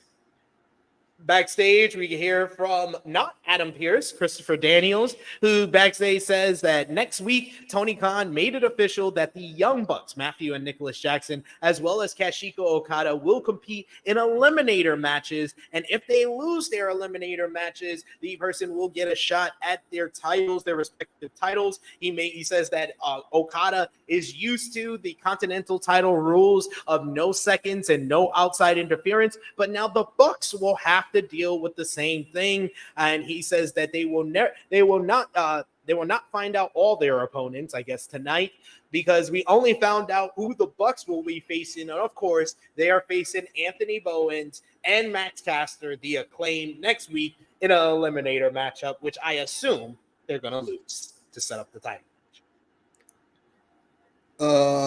We did a lot of Triple H talk this episode. And I got another one for you. I was a big Triple H fan in 2001 and a little bit 2002. That whole run. Let's say 99 through 2001. And I thought it was a really good promo. And then he changed into bootleg Harley Race Ric Flair. And I went, this kind of stinks. I was like, maybe I wasn't a fan of the promo as much as I was a fan of the character. Cerebral Assassin is one of the greatest characters ever. Period. Yeah. I'm not entirely sure I'm not entirely sure Christopher Daniels is a good promo. I might have just been a fan of the Fallen Angel character. To be completely honest with you. This kind of stinks. He's kind of stumped every single time he's talked. I'm sorry. He's every time it's like, what the fuck happened? I know he's good. He has to be. Was he though, Jimmy? Was he?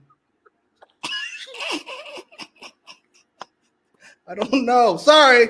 Love you. I don't know, good buddy. Sorry. I That's want the biggest downgrade ever, by the way. What?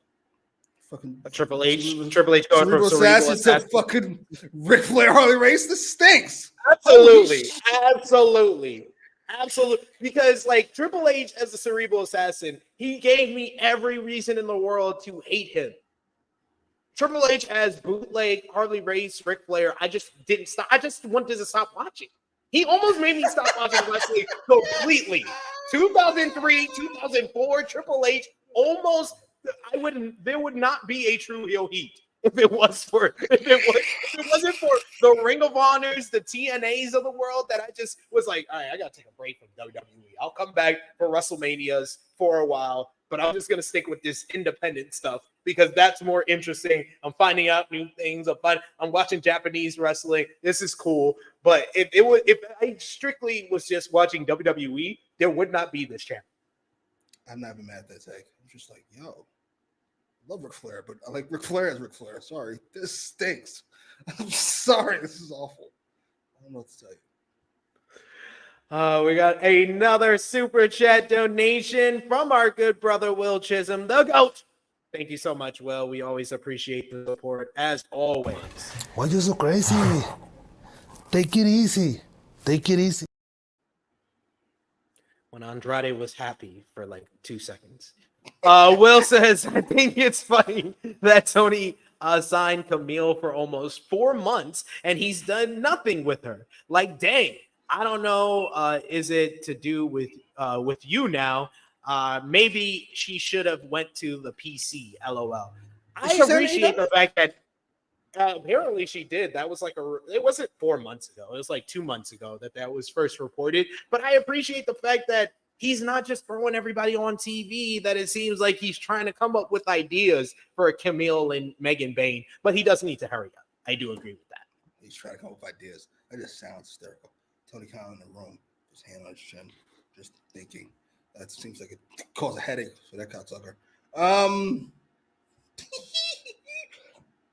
Well, I mean, that is pretty crazy. But hey, I'm not gonna say she wouldn't do better in NXT. She probably would. She's jarring. She's like 6 foot or whatever the fuck tall she is. But it is rather crowded over there. HBK is not lacking in the women's division. Not even a little bit. No.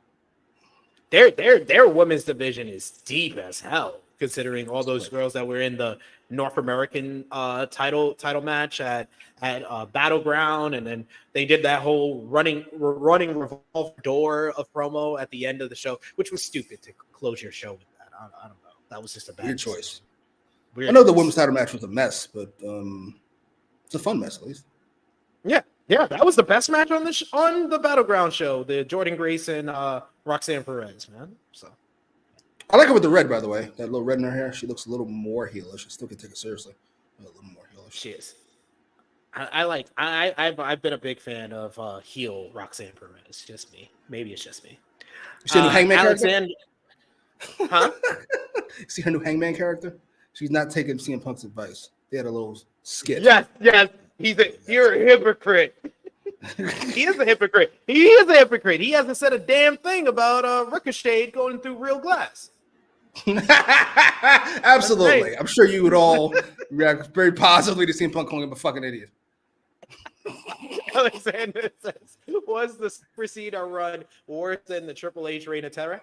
Hell no. I'm sorry. Hell no, it wasn't. It wasn't. I literally Triple H Reign of Terror was fucking god awful. It was fucking god awful, and he just ruined multiple careers. Super Cena did as well, but you still had like lights at the end of the tunnel of CM Punk and Bryan Danielson, even after he killed the Nexus. So I will say there was more killed the whole Nexus. He did kill the whole Nexus. One night. That shit was unforgivable. Oh my god. DDT on concrete. That would be like Dustin Rhodes winning the matchup against Jack Perry. DDT on concrete, and then come back, hit the attitude adjustment. Seconds later. What do I want to say? He didn't kill Goldberg. WB killed Goldberg. That's not his fault. What was I going to say? Oh, right. Cena. Cena's was 8 years, wasn't it?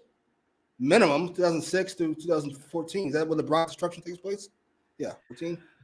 But I really wouldn't say like Super Cena eras. Super Cena was really like 2009 through like 2012 for me. Okay, I don't consider because like his I think that everybody looks back fondly on his title runs, like his first one as well as his second longer one, his two longer ones in 2006 and 2007. They look on that brightly because of the Edge and Cena feud, and then Cena and Orton feud, and then he gets injured, and then he comes back at Royal Rumble, and people forget that they didn't like him. He has that great moment. 2008, he's kind of used all over the place. They didn't know what to do with him in 2008, and then 2009 is when we got thick of the Orton and Cena feud. So that's where really the Super Cena run starts for me.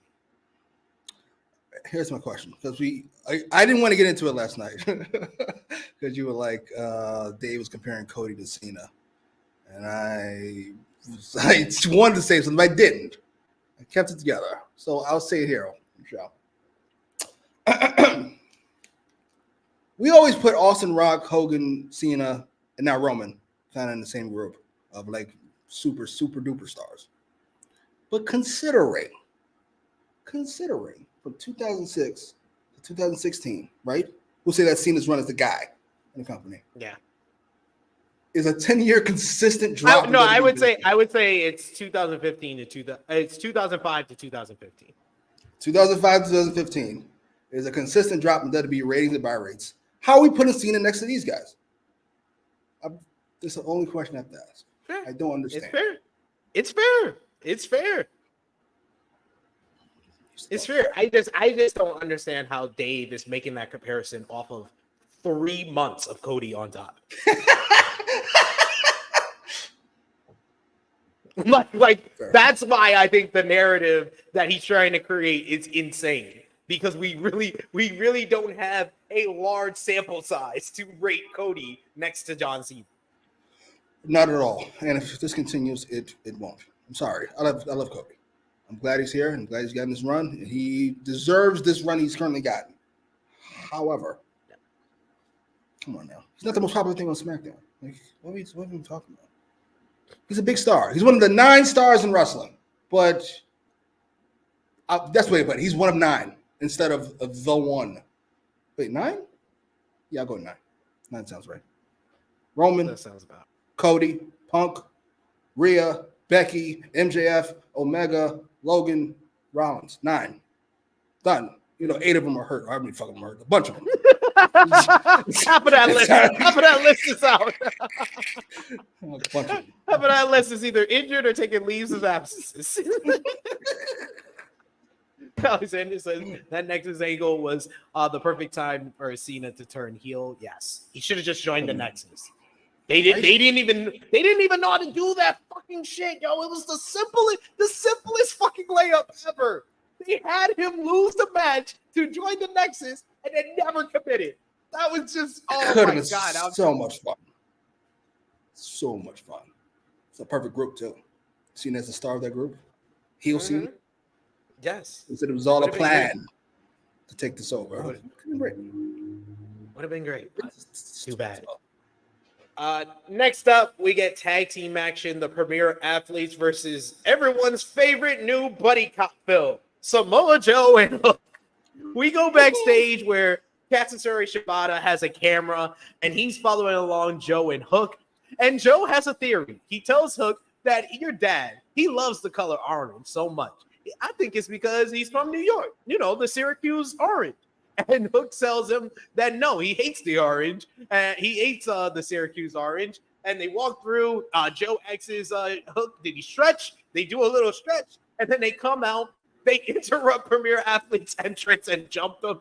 As Cassidy Shibata is following along with the camera, Joe starts playing to the camera as they take them to the ring. We get a great moment during this matchup where Hook is in the ring and the Premier Athletes are on the top rope. And Hook does the Joe nope spot and looks at Joe. And Joe has the most proudest father face on.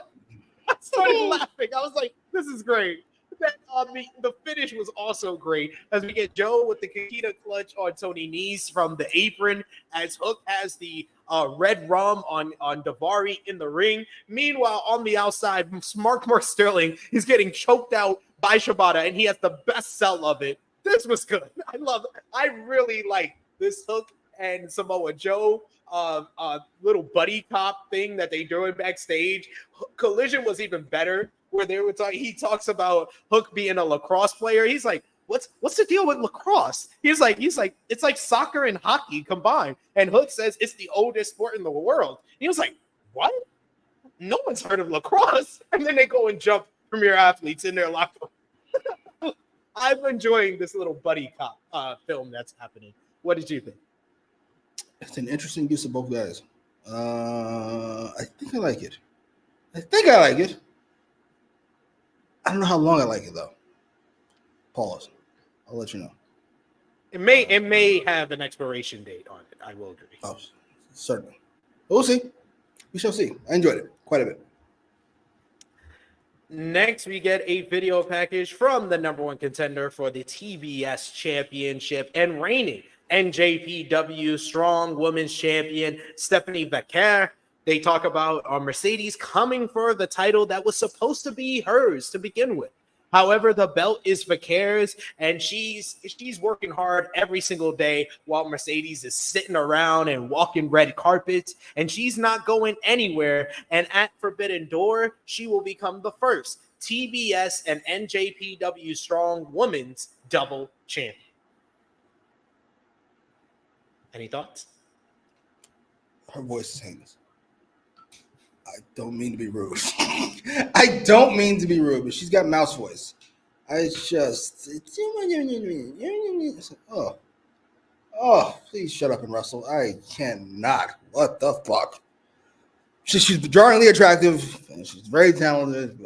She looks like I think it was Kate from Fightful said she looks like what's her name? Kat. She was in the Dennings? Thor movies.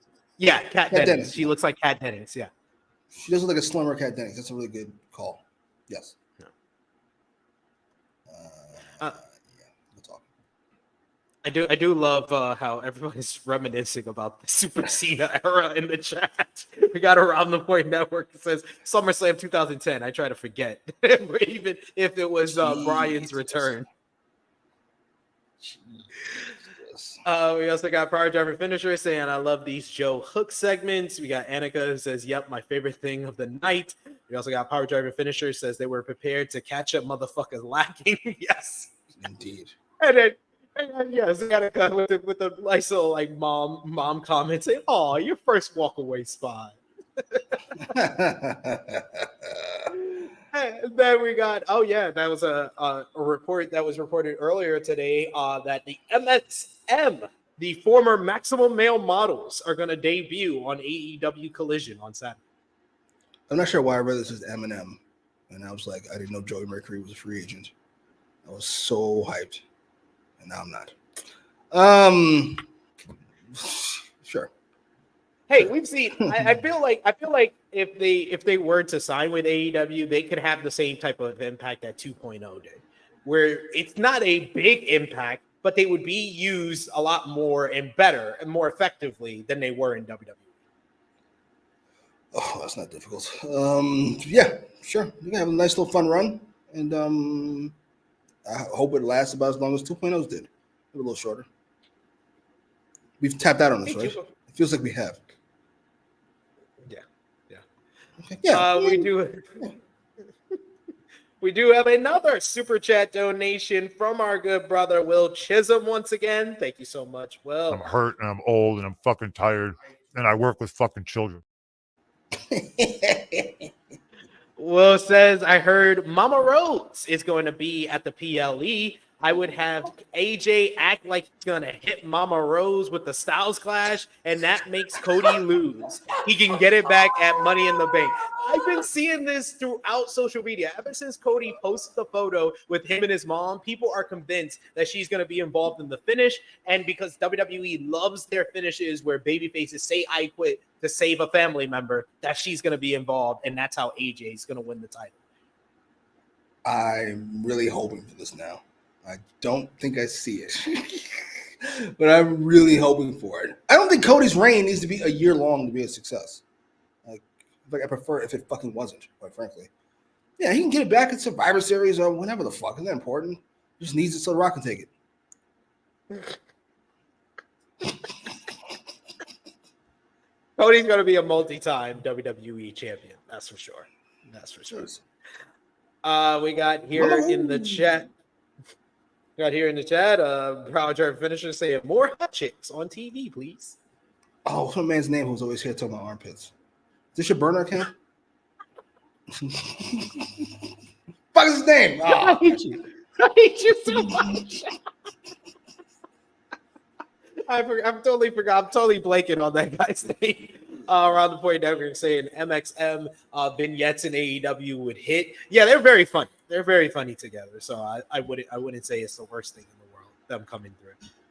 But yes, let's go to the next matchup, which was for the TBS Championship. The aforementioned Mercedes Moné defending against Stephanie Becerra's tag team partner in CMLL, Zusi's. Zusi's, I was quite surprised by this. Like, I didn't expect much from this matchup. You know, the CMLL talent, they did give her a video package on Collision on Saturday, but they didn't give us one here. They didn't have Stephanie really talk about her, but they did say if Zusi's at the win here, that the match at Forbidden Door would only be for the NJPW Strong Women's Championship. So that was a nice little caveat to at least say, oh, there's a chance that she gets the win here. I love Zusi's mocking the CEO dance early on.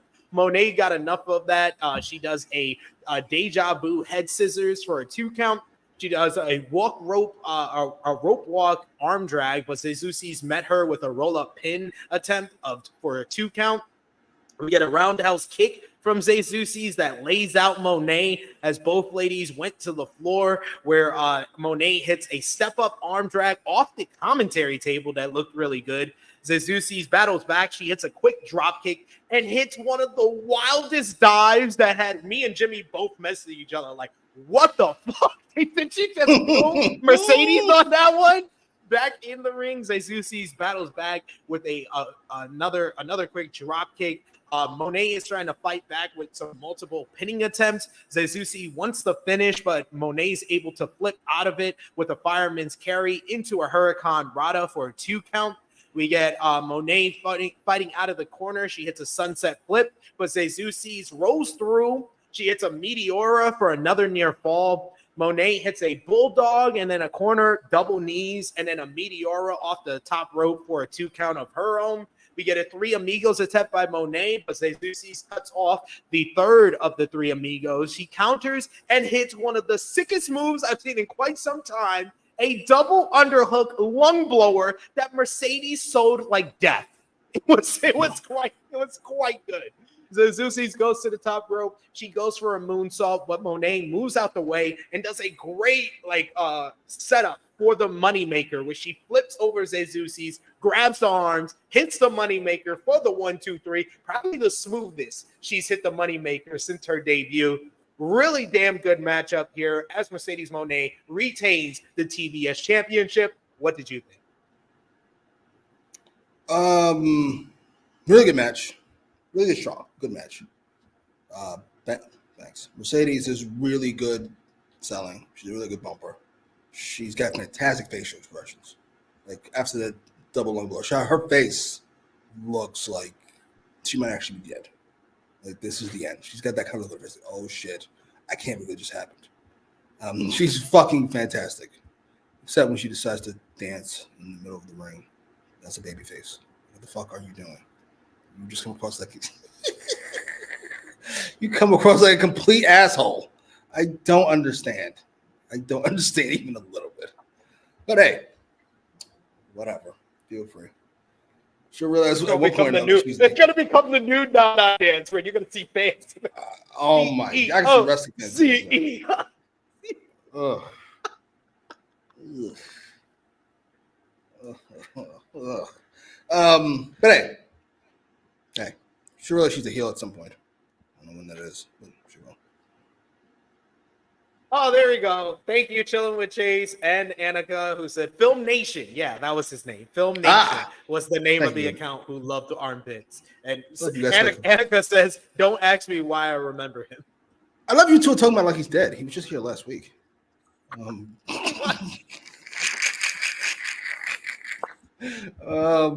Yeah, Film Nation, yes. Absolutely. We got Big Man Dog says the GOAT. Absolutely. We got Chris who says Mone's gonna win at Forbidden Door. I think we all kind of know that. One would imagine. It's okay. Power Driver Finisher saying really good match. I think the women overall, I could say now, say they're being presented well. I think this is the first time in the existence of AEW where I think that AEW has the better women's division and better stories going on than WWE.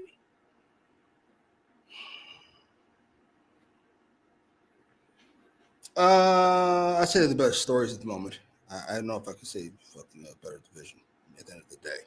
The people you have are the people you have. No disrespect. And there's still only one women's match per show. That's true. On here, but Collision gets two. So they're making changes. Start a race with Collision. Knock it off. Knock it off. I'm going to watch that. Knock it off. Oh, we got Ace who says this match was really good. We also got, oh man, yeah. I continue with the slander. It's fine. Got more midget from NY. I'm done. Y'all mean. Y'all meaner than me. Damn. Jesus. All right.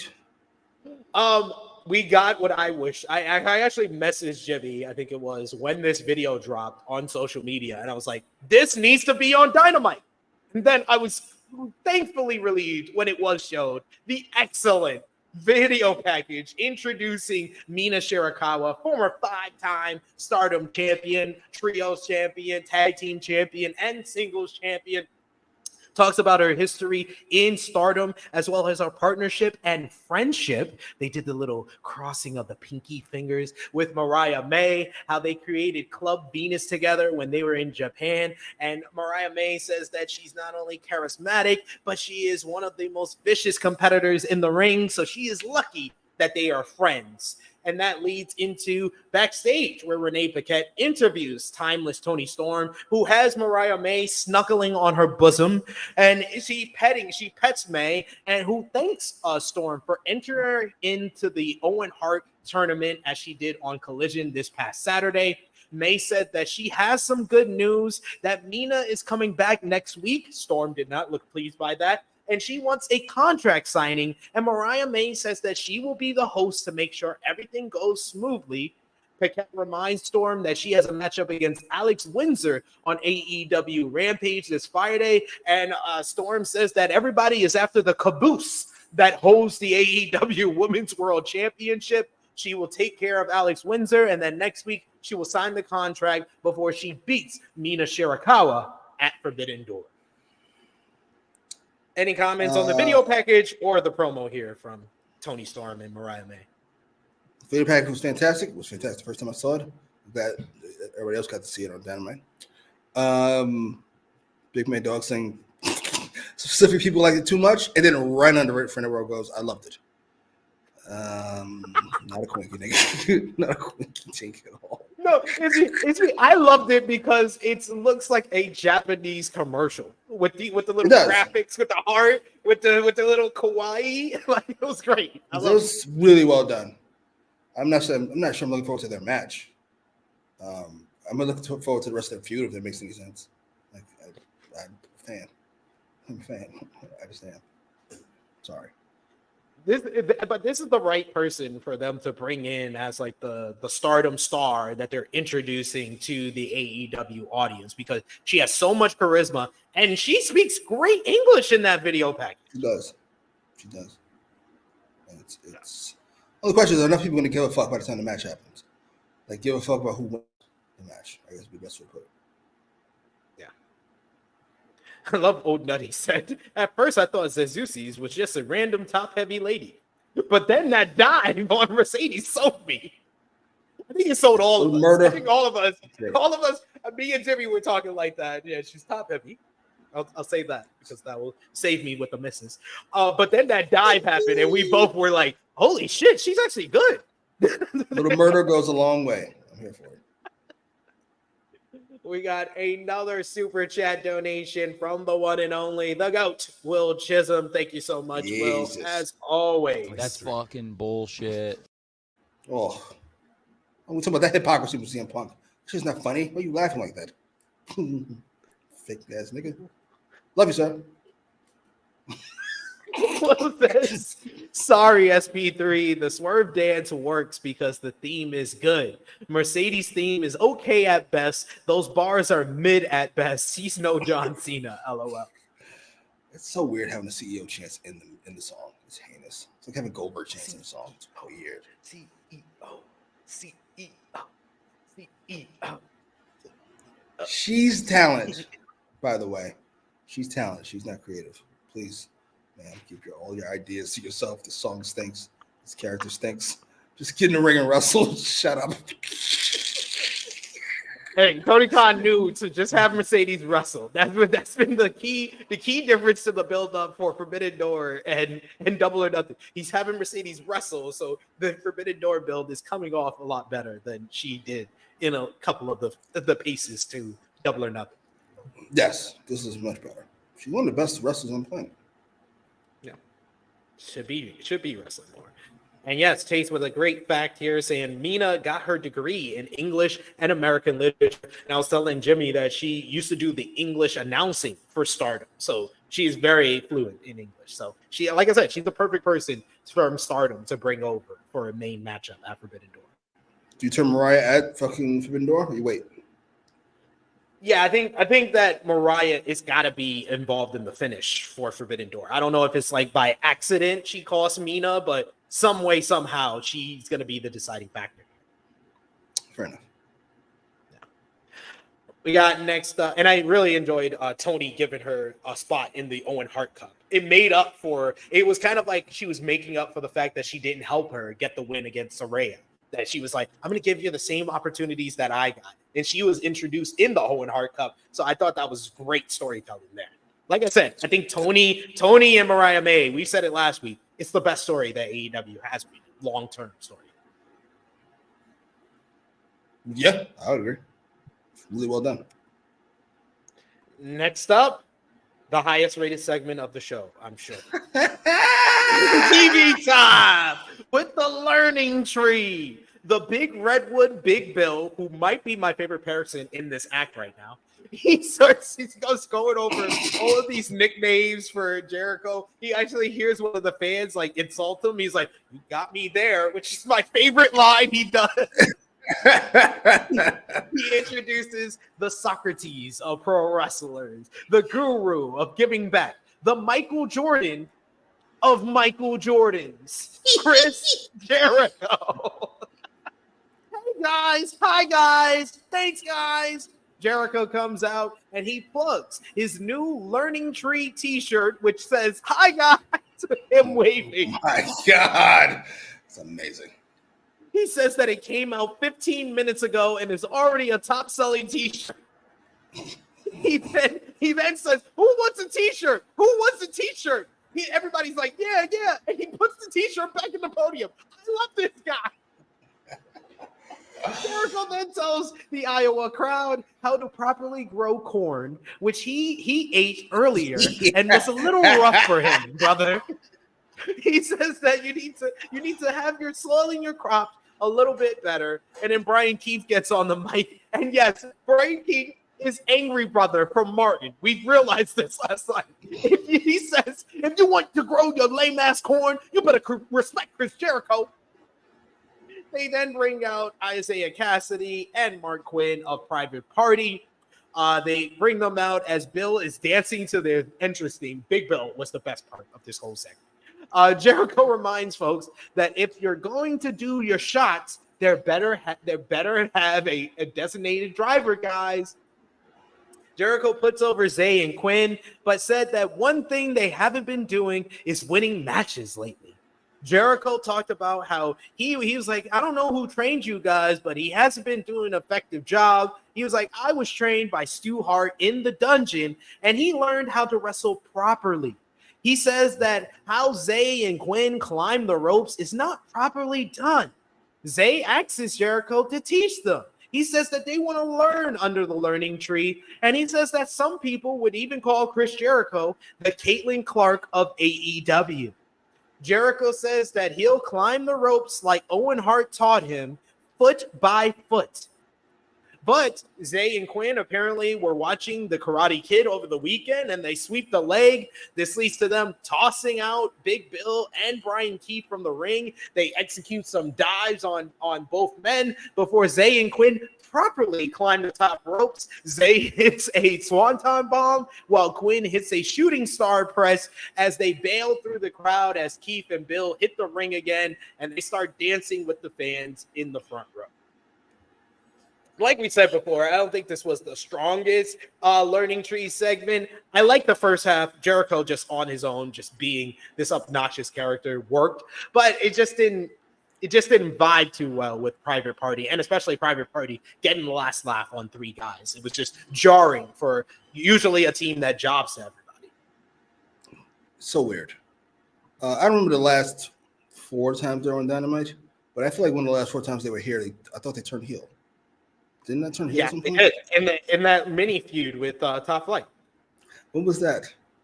How long ago was that? When did they return? Did they return before or after Revolution? I think it was like after Revolution they returned. Jesus. Yeah, so like they're introduced, the crowd doesn't know how to react, so they go with silence. They thought the segment is silent. Then when they were attacking, they were mostly silent. Except for the what was it, a shooting star? Yeah. They popped that. Jericho was great. Big Bill was great. Public Party.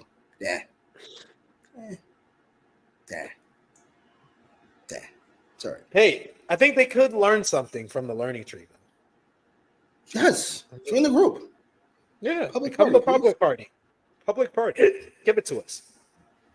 We got Power Driver Finisher says, as a fan of these segments, I know a little thing or two about entertaining sarcasm. This was entertaining, but it didn't do much for Private Party in my eyes. They did really well, but can do better. Thanks, guys. Bye, guys. I agree there. We got Big Man Dog says, can't believe Private Party turned heel. Absolutely. Could have been on the babyface side and align with Jericho, but had to be disrespectful kids from Brooklyn. I know a thing or two about that. We get a video package for Tetsuya Naito versus Jon Moxley for the IWGP World Heavyweight Championship at Forbidden Door. We see Naito challenging Moxley after his victory over Evil at Dominion last weekend. And we've seen clips of their previous matches. Their match in Chicago was fantastic. The bloody Moxley going after and winning the IWGP World Heavyweight Championship. I expect this match to be a barn burner if it's given time at Forbidden Door. But please bring in my man Walker Stewart to do the commentary. That's all I ask, Tony Khan. Any thoughts on the video package here? No. Sorry. Don't care. Render from Moxley's hands. I like that Naito's making fun of him, but he's really just doing his pose. Backstage, we hear from three quarters of our AEW Unified Trios champions, the Bang Bang Gang, Juice Robinson, and the Guns, along with the return of Card Blade. They talk about how this Saturday is the 1-year anniversary of Collision, and they talk about how House of Black have been on Collision since day one, and they haven't crossed paths. And what's so great about House of Black? All they do is this. They turn off the lights. They turn on the lights. Juice then issues the challenge and says that the Collision is the house that the Bang Bang Gang built, and the Collision Cowboys will kick their asses this Saturday. It was made a show later on in the show. It will be Malachi Black, Buddy Matthews, and Brody King of the House of Black versus the Bang Bang Gang, Juice Robinson, and the Guns. Any thoughts on their promo here? Title match? I think it's non-title, so I think House of Black wins. This was fun. Listen, Juice is fantastic. As part of this group, he is splendid. I can't say enough about it. And I'm glad Card Blade. Yes. It's back. It's like we never left. I'm so happy. Let's go. It's like bring us back to the time when Collision was all about the Bang Bang Gang. When it revitalized, when it made that group something. We got the Guns joining them on the second episode, and then every week they would do these ridiculous promos or matches with Andrade. They had a mini feud with Andrade. They were so much good memories. And then of course the legendary FTR Bullet Club Gold match. Oh, all in 12 weeks. That means there needs to be a documentary on this. The fucking rise and downfall of Collision. Who killed the AEW Collision? It's longer than the fucking show is on. Next up, we get Daniel Garcia. He's going one-on-one with our favorite 80s wrestler, Nick Camarado, who, oh my God, this new look for Nick Camarado is absolutely outrageous. Oh, good Lord. What the fuck? Daddy Magic is on. God damn. Daddy Magic is on commentary. Excalibur calls him Garcia's hype man. We see various stars watching this matchup as Garcia has been picking up momentum, hits a corner boot. He floated over from a gorilla press attempt and hit a Saito suplex. We see backstage MJF is watching the action. Garcia sinks in a guillotine at this point before the referee can pick up Camarado's arm for the chokeout victory. He then hits the Red Cross, which is like an impaler DDT into the knees for a quick victory. Garcia celebrates post-match as we also see AEW International Champion Will Ospreay watching. Renee Paquette asks for his thoughts on Garcia. He says that he can't wrap his head around that right now, how much Garcia is a great wrestler with everything that he's got going on. He's got the main event next, and he also has a contract to give, showing the contract that Strickland gave Nana to present to Ospreay last week, and he says he will hand deliver it personally. What do you think about Garcia, Camarado, and the fact that Ospreay and MJF were watching the matchup? I'm going to reheat up Daniel Garcia again. To not falter. There's no fucking space for him. Sorry. Yeah, I'm sure Ricochet did fine. This was fine for what it was. Ospreay comes across. That's fantastic. Absolutely. Ospreay comes across like a star always, and I'm really happy that. How do I say this nicely? The two of them, Ospreay and Swerve, have been felt different, and MJF. I felt different than the rest of the roster. They feel like a significant notch above the rest of these hooligans. And I get Austin Rock, Triple H vibes. November. Yeah. 99-ish. Facts. I agree with you. We got Alex Powell in the chat who says Ospreay versus Garcia is happening at Buffalo, where Garcia's targets the arm, which plays into the Forbidden Door match. Is Buffalo next week or the week after? Let me know in the live chat, because if it's next week, they probably should have just announced the matchup like after Dynamite went off the air on social media, when everybody goes to social media after an episode of Dynamite, or they'll probably announce it on the 1-year anniversary of Collision. But we also got in the chat here Will Chisholm with another super chat donation. Thank you so much, Will, as always, for the support. Listen up, you prick. Says, what y'all think of Finn Balor pulling the pimp move of getting Liv Morgan's hotel card, thinking we didn't see it? Yo, I saw that from a mile away. I was like, you sneaky bastard. I just don't know where it's going. I guess that's a good thing. I assume we kicking what's called this group eventually. Priest, because you all think he's gonna be a good babyface for some reason. Hey, where does it leave Dom if Finn doesn't live? And it's the whole thing. I'm so curious. I must say, I am very, very curious. Or is Liv for the whole team?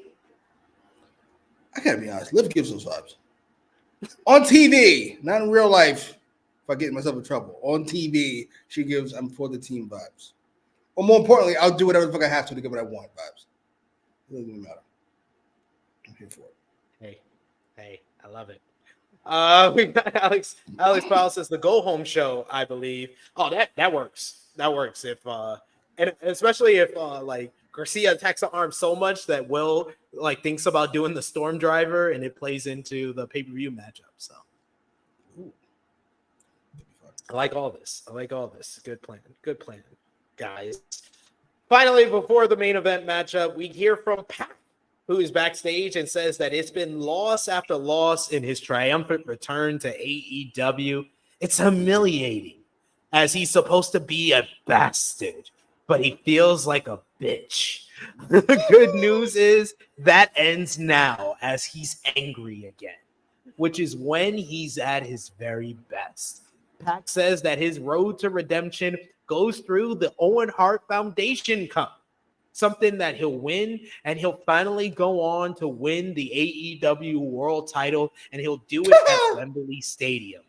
He'll be damned someone of his caliber won't have his Wembley moment or win the AEW World Title. And he reminds the Bang Bang Billy Gunn gang. He remembers what they did to Death Triangle, and he says that he honestly forgot. He would like to give them a reminder. This was actually an effective Pac promo. Yeah, I feel like these are two effective Pac promos. Pick one. I don't need both. Either we're fucking sick of losing or we want revenge. I don't want both. Sorry. Can't have both, good buddy. We can have both, but 2 different weeks. Dad, like 5 triumphant return. He leaves for the UK and then comes back. Triumphant return. He's running from the grind. Ooh, I wouldn't mind this. Pac versus Jay White happening in the first round of the Owen, where I believe the winner faces Ospreay or Danielson if he's in it. Ospreay will be in it? I don't know if Ospreay would be in it. That would be weird because it seems like they are building this tournament to start at Forbidden Door. Okay. Listen, Pac and Jay White, I'm always signed up for. Yes, please. That'd be fucking fantastic. Yeah. We got another super chat donation from our good brother Will Chisholm. Will, you are killing the game. We appreciate you always coming through for us for AEWramble. That's why we'll give you. I'm serious. I'm not going to sit back and take this fucking shit. He doesn't blink. What the fuck? Nobody thinks that's weird? Will says, to be fair to Jimmy, Liv did act like a Bullet Club groupie. Even she two-sweeted AJ and Finn those years ago. That was 2 years ago. At the start of Judgment Day. They were the trio that feuded with the original Judgment Day of Damian, Rhea, and Copeland. Hey, I think I don't know what I want. I really don't know what I want from the story. I am just curious as to where it goes. It's the second best part of Raw. Third. Gable and Braun. They're not pushing it too far into the limelight until Rhea's back, I feel. Do we have any update on when that's going to happen? I don't know. They say not at SummerSlam. Because she's rehabbing the injury. She didn't get surgery. Anyway, I know she's young, so it should be all right. My question to you would be, if this goes significantly past SummerSlam, do you just skip Survivor Series and go, fuck it, it's the Mania match? Yeah, I mean, if she doesn't, if she's not backed by Survivor Series, then yeah, you do it, save it for Mania. Let's say she's back in October. Like, not she's actually in the ring, but like we know she can be back here in October. Do you do Survivor Series or do you wait? I think that you need another hook for Survivor Series outside of War Games, so I wouldn't mind a live matchup. Fair enough. I'm not mad at it either way. Rhea's such a star. How should I just squash her? I mean, and they did do that first Cody Roman stare off in October for the setup for WrestleMania 40. Right. That was fucking great. Before Rock came in and tried to ruin it. He made it better. He made it better in the end. By accident. You ever seen Brian, what's his face, trying to stir up all this shit? Enough, sir. Your boy got outworked. It happened. It's like, Cody ruined it. Cody ruined it. This is, you know what this is like? This is like, yeah, he won the Rumble. What the fuck's that about? Then he pointed the Rumble. What the fuck's that about? Who do you think that's about, motherfucker? What do you think? Whose idea do you think that was? I'm sorry. It's like fucking. You ever play Arkham Knight? There's a great line from Red Hood where he says, "You're not a legend. You're just Bruce to me," and fucking that's Triple H. You're not a legend. You're just Dwayne to me. Just Dwayne to me. I've been doing this for forever. God damn it! Don't ever come for me. You're not about this life, man. You've been in Hollywood too long. Absolutely. Politics ain't got shit over here, good buddy. Main event time. We got Will Ospreay defending the AEW International Championship against Rey Fenix. Before the main event, during his entrance, Will hands the contract to Swerve. Nana takes it from him. Love this camera shot that they did before. No, this was hard. This was hard right here. Right out the gate, though, these motherfuckers went on another insane level for this matchup. The first sequence sees fucking counter, freaking headstand into a flip. Phoenix does the headstand into the flip right after Ospreay into a cutter where Ospreay blocks it by doing a handstand into him standing off in his superhero pose while Phoenix does a kip up. That shit was, I was like, these dudes, all right. It's going to be hard for me to take notes and keep up. Phoenix hits a snap Hurricane Rana that sends Ospreay to the floor. He tries a rope walk, kick on the apron, but Ospreay blocks. Both men try dives, but both are cut off. Phoenix hits a snap Hurricane Rana on the floor and a high frog splash for a 2 count before we go to our first commercial break. Phoenix had an octopus hold locked in, but Ospreay slammed him down. We get a pip cheerio connect by Ospreay, but Phoenix cuts him off in the ropes with a spinning kick. Phoenix tried a springboard Hurricane Rana off the top rope, which he does from the second rope, then jumps up to the top rope, does the Hurricane Rana, and Ospreay lands on his feet, and this roof went off the fucking building.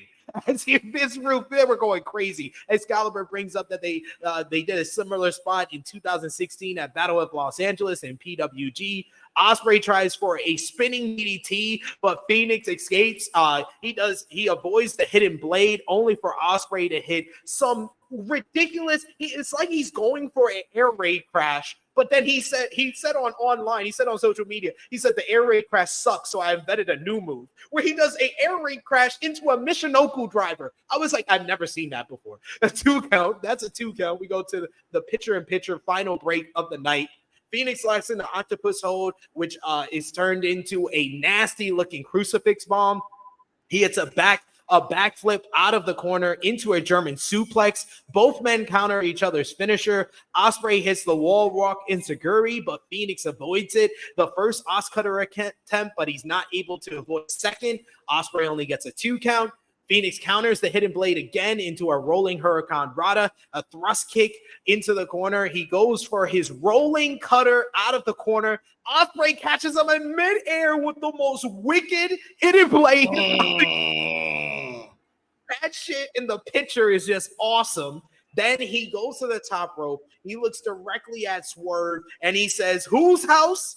My house." Swerve is visibly pissed, takes off his sunglasses and is pissed at that. He does the Swerve stomp and then smoothly rolls through into the hidden blade. That shit was great. Oh my God, what a matchup. This was fantastic. One of the best Dynamite matches of the year so far. Post-match, though, I thought was even better. Ospreay retains the International Championship. Swerve Strickland comes into the ring. Ospreay first wants a handshake with his friend, but Strickland says that he still thinks that this is a damn game. He says, but this is his career he's playing with. Strickland calls Ospreay an immature little child, that he's his little brother, but he says he can't hold both worlds on his shoulders. But when Swerve shoves Ospreay grabs the AEW World Championship. It was like Swerve, almost like the shove, like caused Swerve to drop the title, and Ospreay catches it. Ospreay then turns his back to Swerve. He looks at the title belt. He puts it on his shoulder, and then he perfectly looks into the camera. This guy is another guy like Okada that was made for American television. How he was able to do that, this shot here was fantastic work by him. Ospreay then stares down with Swerve, who ripped the AEW World title from him and says that he's lucky that they're still friends. If this was anyone else who did that, I would put them in the grave. We get an intense stare down between challenger and champion. What a post-match segment this was. This totally turned up my interest in this matchup by like 10. This was great stuff. The matchup was fantastic, but like I said, the post-match was even better and turned up the heat for the Forbidden Door main event. What did you think? The match was really fucking good. You knew Phoenix and Ospreay were going to be off the wall, and either it was going to be amazing or something terrible was going to happen, either to Phoenix's body or to our eyes. It was just great. I thought it was fucking fantastic. I felt strong. How long was it? No, how long it was? Pause. I will check right now, but you could continue your thought. Great match. I thought Ospreay felt appropriately strong. It ended just when it was supposed to end. As far as the post-match goes, Swerve to me came across as the more, I won't say heelish of the two, but that, except without those words, clearly. And yes, Ospreay does come across like a child to Swerve's significantly more serious demeanor. Ospreay's having a blast. You know what this is like? After he fucking said, "This is my house," first of all, a dead serious face. Then Swerve stomped his cocksucker, and then wanted a handshake afterwards. Felt very J. Cole-ish. No, I'm just playing. I mean, it's competition, so it's all good. You know, it's not serious. You don't want the smoke. You know you don't. That was really good. That's 15, just over 15 minutes. So perfect amount of time. Yeah, for him and Phoenix, yes. It's about 5 minutes shorter than the fucking Kyle Fletcher match went, and 5 minutes longer than the Kyle Fletcher match should have went. But yeah, it was really well done. It's probably my favorite post match in a long while. That was a great way to end the show. Look. What is that face? He's got a face like, do you see what I'm seeing? Yes. It's not bad, is it? Oh my God. It's a good picture, huh? Oh, he's one of my fucking favorites. I fucking love Ospreay. I want to love Swerve too. I love that. My mom's black. I got a black sister. We got Power Driver Finisher. He says tight effing match. Yes, this was fantastic. They cooked this main event, and I knew they would, but that was great stuff. Great stuff there. Oh man, I really enjoyed this episode of Dynamite, but we need to find out what you thought. Let us know your match of the night, your MVP, your LVP, whether you gave the show a thumbs up, thumbs down, thumbs in the middle. And out of 10, what did you give the show? But yeah, this really, the post-match really drove home that this might be like the most interested I've ever been in a Forbidden Door main event. Certain. Come on now. Y'all. I was there last week. I didn't need this week. And it's the fact that it can go either way. Like we may have saw a vision into the future, or they did set up the story of the matchup being that Ospreay doesn't have that killer instinct and isn't going to hit the Storm Driver, but maybe Swerve will. Oh, that'd be so hard. It would. It very much would. But let's put our thumbs in the middle for the June 12th, 2024 edition of AEW Dynamite. In 3, 2, 1. Thumbs up across the board from both of us. Jimmy, what did you give the show out of 10? I'm going to give it an 8. To me, that's the third week in a row where I can say it was a good show. To me, 7.5 is the minimum for a good show. It's the third week at 7.5 or better for me. Yeah, I'm going to give it an 8.5 because I thought the wrestling top to bottom was the best we've seen on Dynamite in a very long time. Like the trios matchup, the Mercedes matchup, and the Phoenix and Ospreay. Like that's a great 3-match set that we've had in quite some time on an episode of Dynamite. Usually we'll get one great match and a couple of good ones, or we'll get a good match here or a very good match here. We had a great TV match of the year, a TV match of the year candidate, in my opinion, with Ospreay and Phoenix. A really great trios matchup, really good Mercedes matchup. So the wrestling and that post-match angle just took it over the top. And the angle with MJF and Roosh. So that's why I give it an 8.5 out of 10. I'm not mad at that too. Who was your MVP for the show, Jimmy? I'm going to have to shit on my ancestors and give us a Swerve. I thought Swerve came across like a star. The first time he came across like the biggest star in the company. And I felt like he was treated appropriately. This was really good. Yeah. I'm going to agree with you. I think Swerve opening the show proper for the first time as world champion on Dynamite, and then closing the show again and turning even more heat up on the championship matchup. This was like the best night for Swerve as AEW world champion. So I got to agree. Match of the night is easy. Ospreay and Phoenix. Agreed. We got in the chat Power Driver Finisher and Annika giving the show 8 out of 10, as well as Alex Ace gives it an 8.5 out of 10. Chuck Berries says 7.5 out of 10.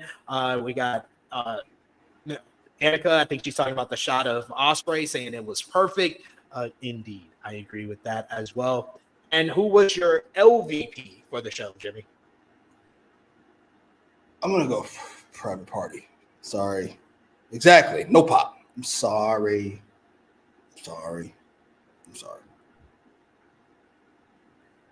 I'm going to go with Dustin Rhodes. Dustin Rhodes, you lost, and you lost way stronger than you needed to. So seriously, what the fuck? Yeah. Stop it. Just stop.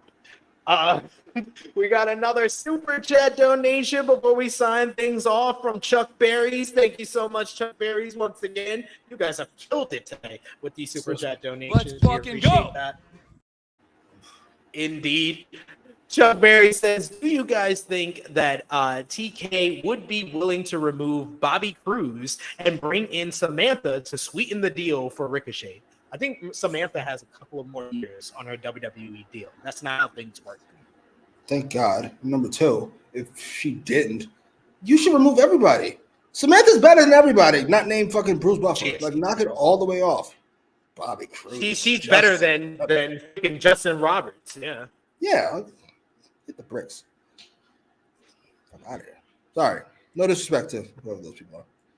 No disrespect. Samantha's on a different planet. Knock it off. She's the best. She's the best ring announcer that come into wrestling since like Howard Finkel. Yes, and it's not that close. I like Tony Schimmel. Lillian was fine. But come on now. Okay. It's next level with Samantha. It's the vocal training. It's the singing background. It's everything comes into the mix of why she's just that. Show is. Jimmy, that brings us to a close on another edition of AEWramble. Another great edition of AEWramble, might I just say. brush our shoulder off. Jimmy, let everybody know where they can follow you on social media, what you got going on the channel. Fair point, Louis. She is fine as hell, too. There is that. Which is why you shouldn't leave her alone for 2 years while you go travel the world, you dope. But you know what? Enjoy your life, sir. I'm sure she's loyal. I'm sure she's not a human being with her own wants. You know, it's not important. Anyway, what are we talking about? All right. Twitter at Jimmy Macram, YouTube at Jimmy Macram. You watch television shows, movies, including Atlanta with SP3. I think up to 4-3 coming up when I get a chance. We're going into the middle of season 4, so go over to Jimmy's channel, check it out. I know you're gonna be doing reviews of The Boys. You got a whole bunch of new stuff starting off. I'll be joining Jimmy our next adventure. So we gotta probably finish Atlanta soon because our next adventure is gonna be the Bear season 3. I'm gonna join him for that over on his channel, and we'll do more kind of discussion reviews over on True Hill Heat Sport and Entertainment. You can also check out our Power Book 2 Ghost Season 4 review. I did episode 1 on Tuesday, so you can go over and check that out right now. Until then, follow me on the Twitter machine at TrueHillSP3. Follow the gang, Facebook, Twitter, Instagram, TikTok at True Hill Heat. Patreon.com/True Hill Heat. $3 a month. Get you exclusive content. The best place to support us when we are not live here or on True Hill Heat Sports and Entertainment. Get your merchandise, ProWrestlingTees.com, ForYourWear.com. And I will be back live here tomorrow at 1:05 p.m. Eastern Time, the same time as AEWramble, with Maggie from Coexist with Rob and Maggie on Fightful Overbook. She will be joining me as we preview WWE Clash at the Castle this Saturday show. We will be live for the True Hill Flagship Podcast at 10:05 a.m. Eastern Time on Saturday, as we'll be starting early because we're also doing our Clash at the Castle watch party. And then on Sunday, Father's Day special, we'll be doing a review of Clash at the Castle. So plenty of content to enjoy throughout the weekend. But for Jimmy, it is me, your True Hill Phenom, SP3. This has been AEWramble, episode 150, 2-Belt Billy. We are signing off until next time. Later, y'all.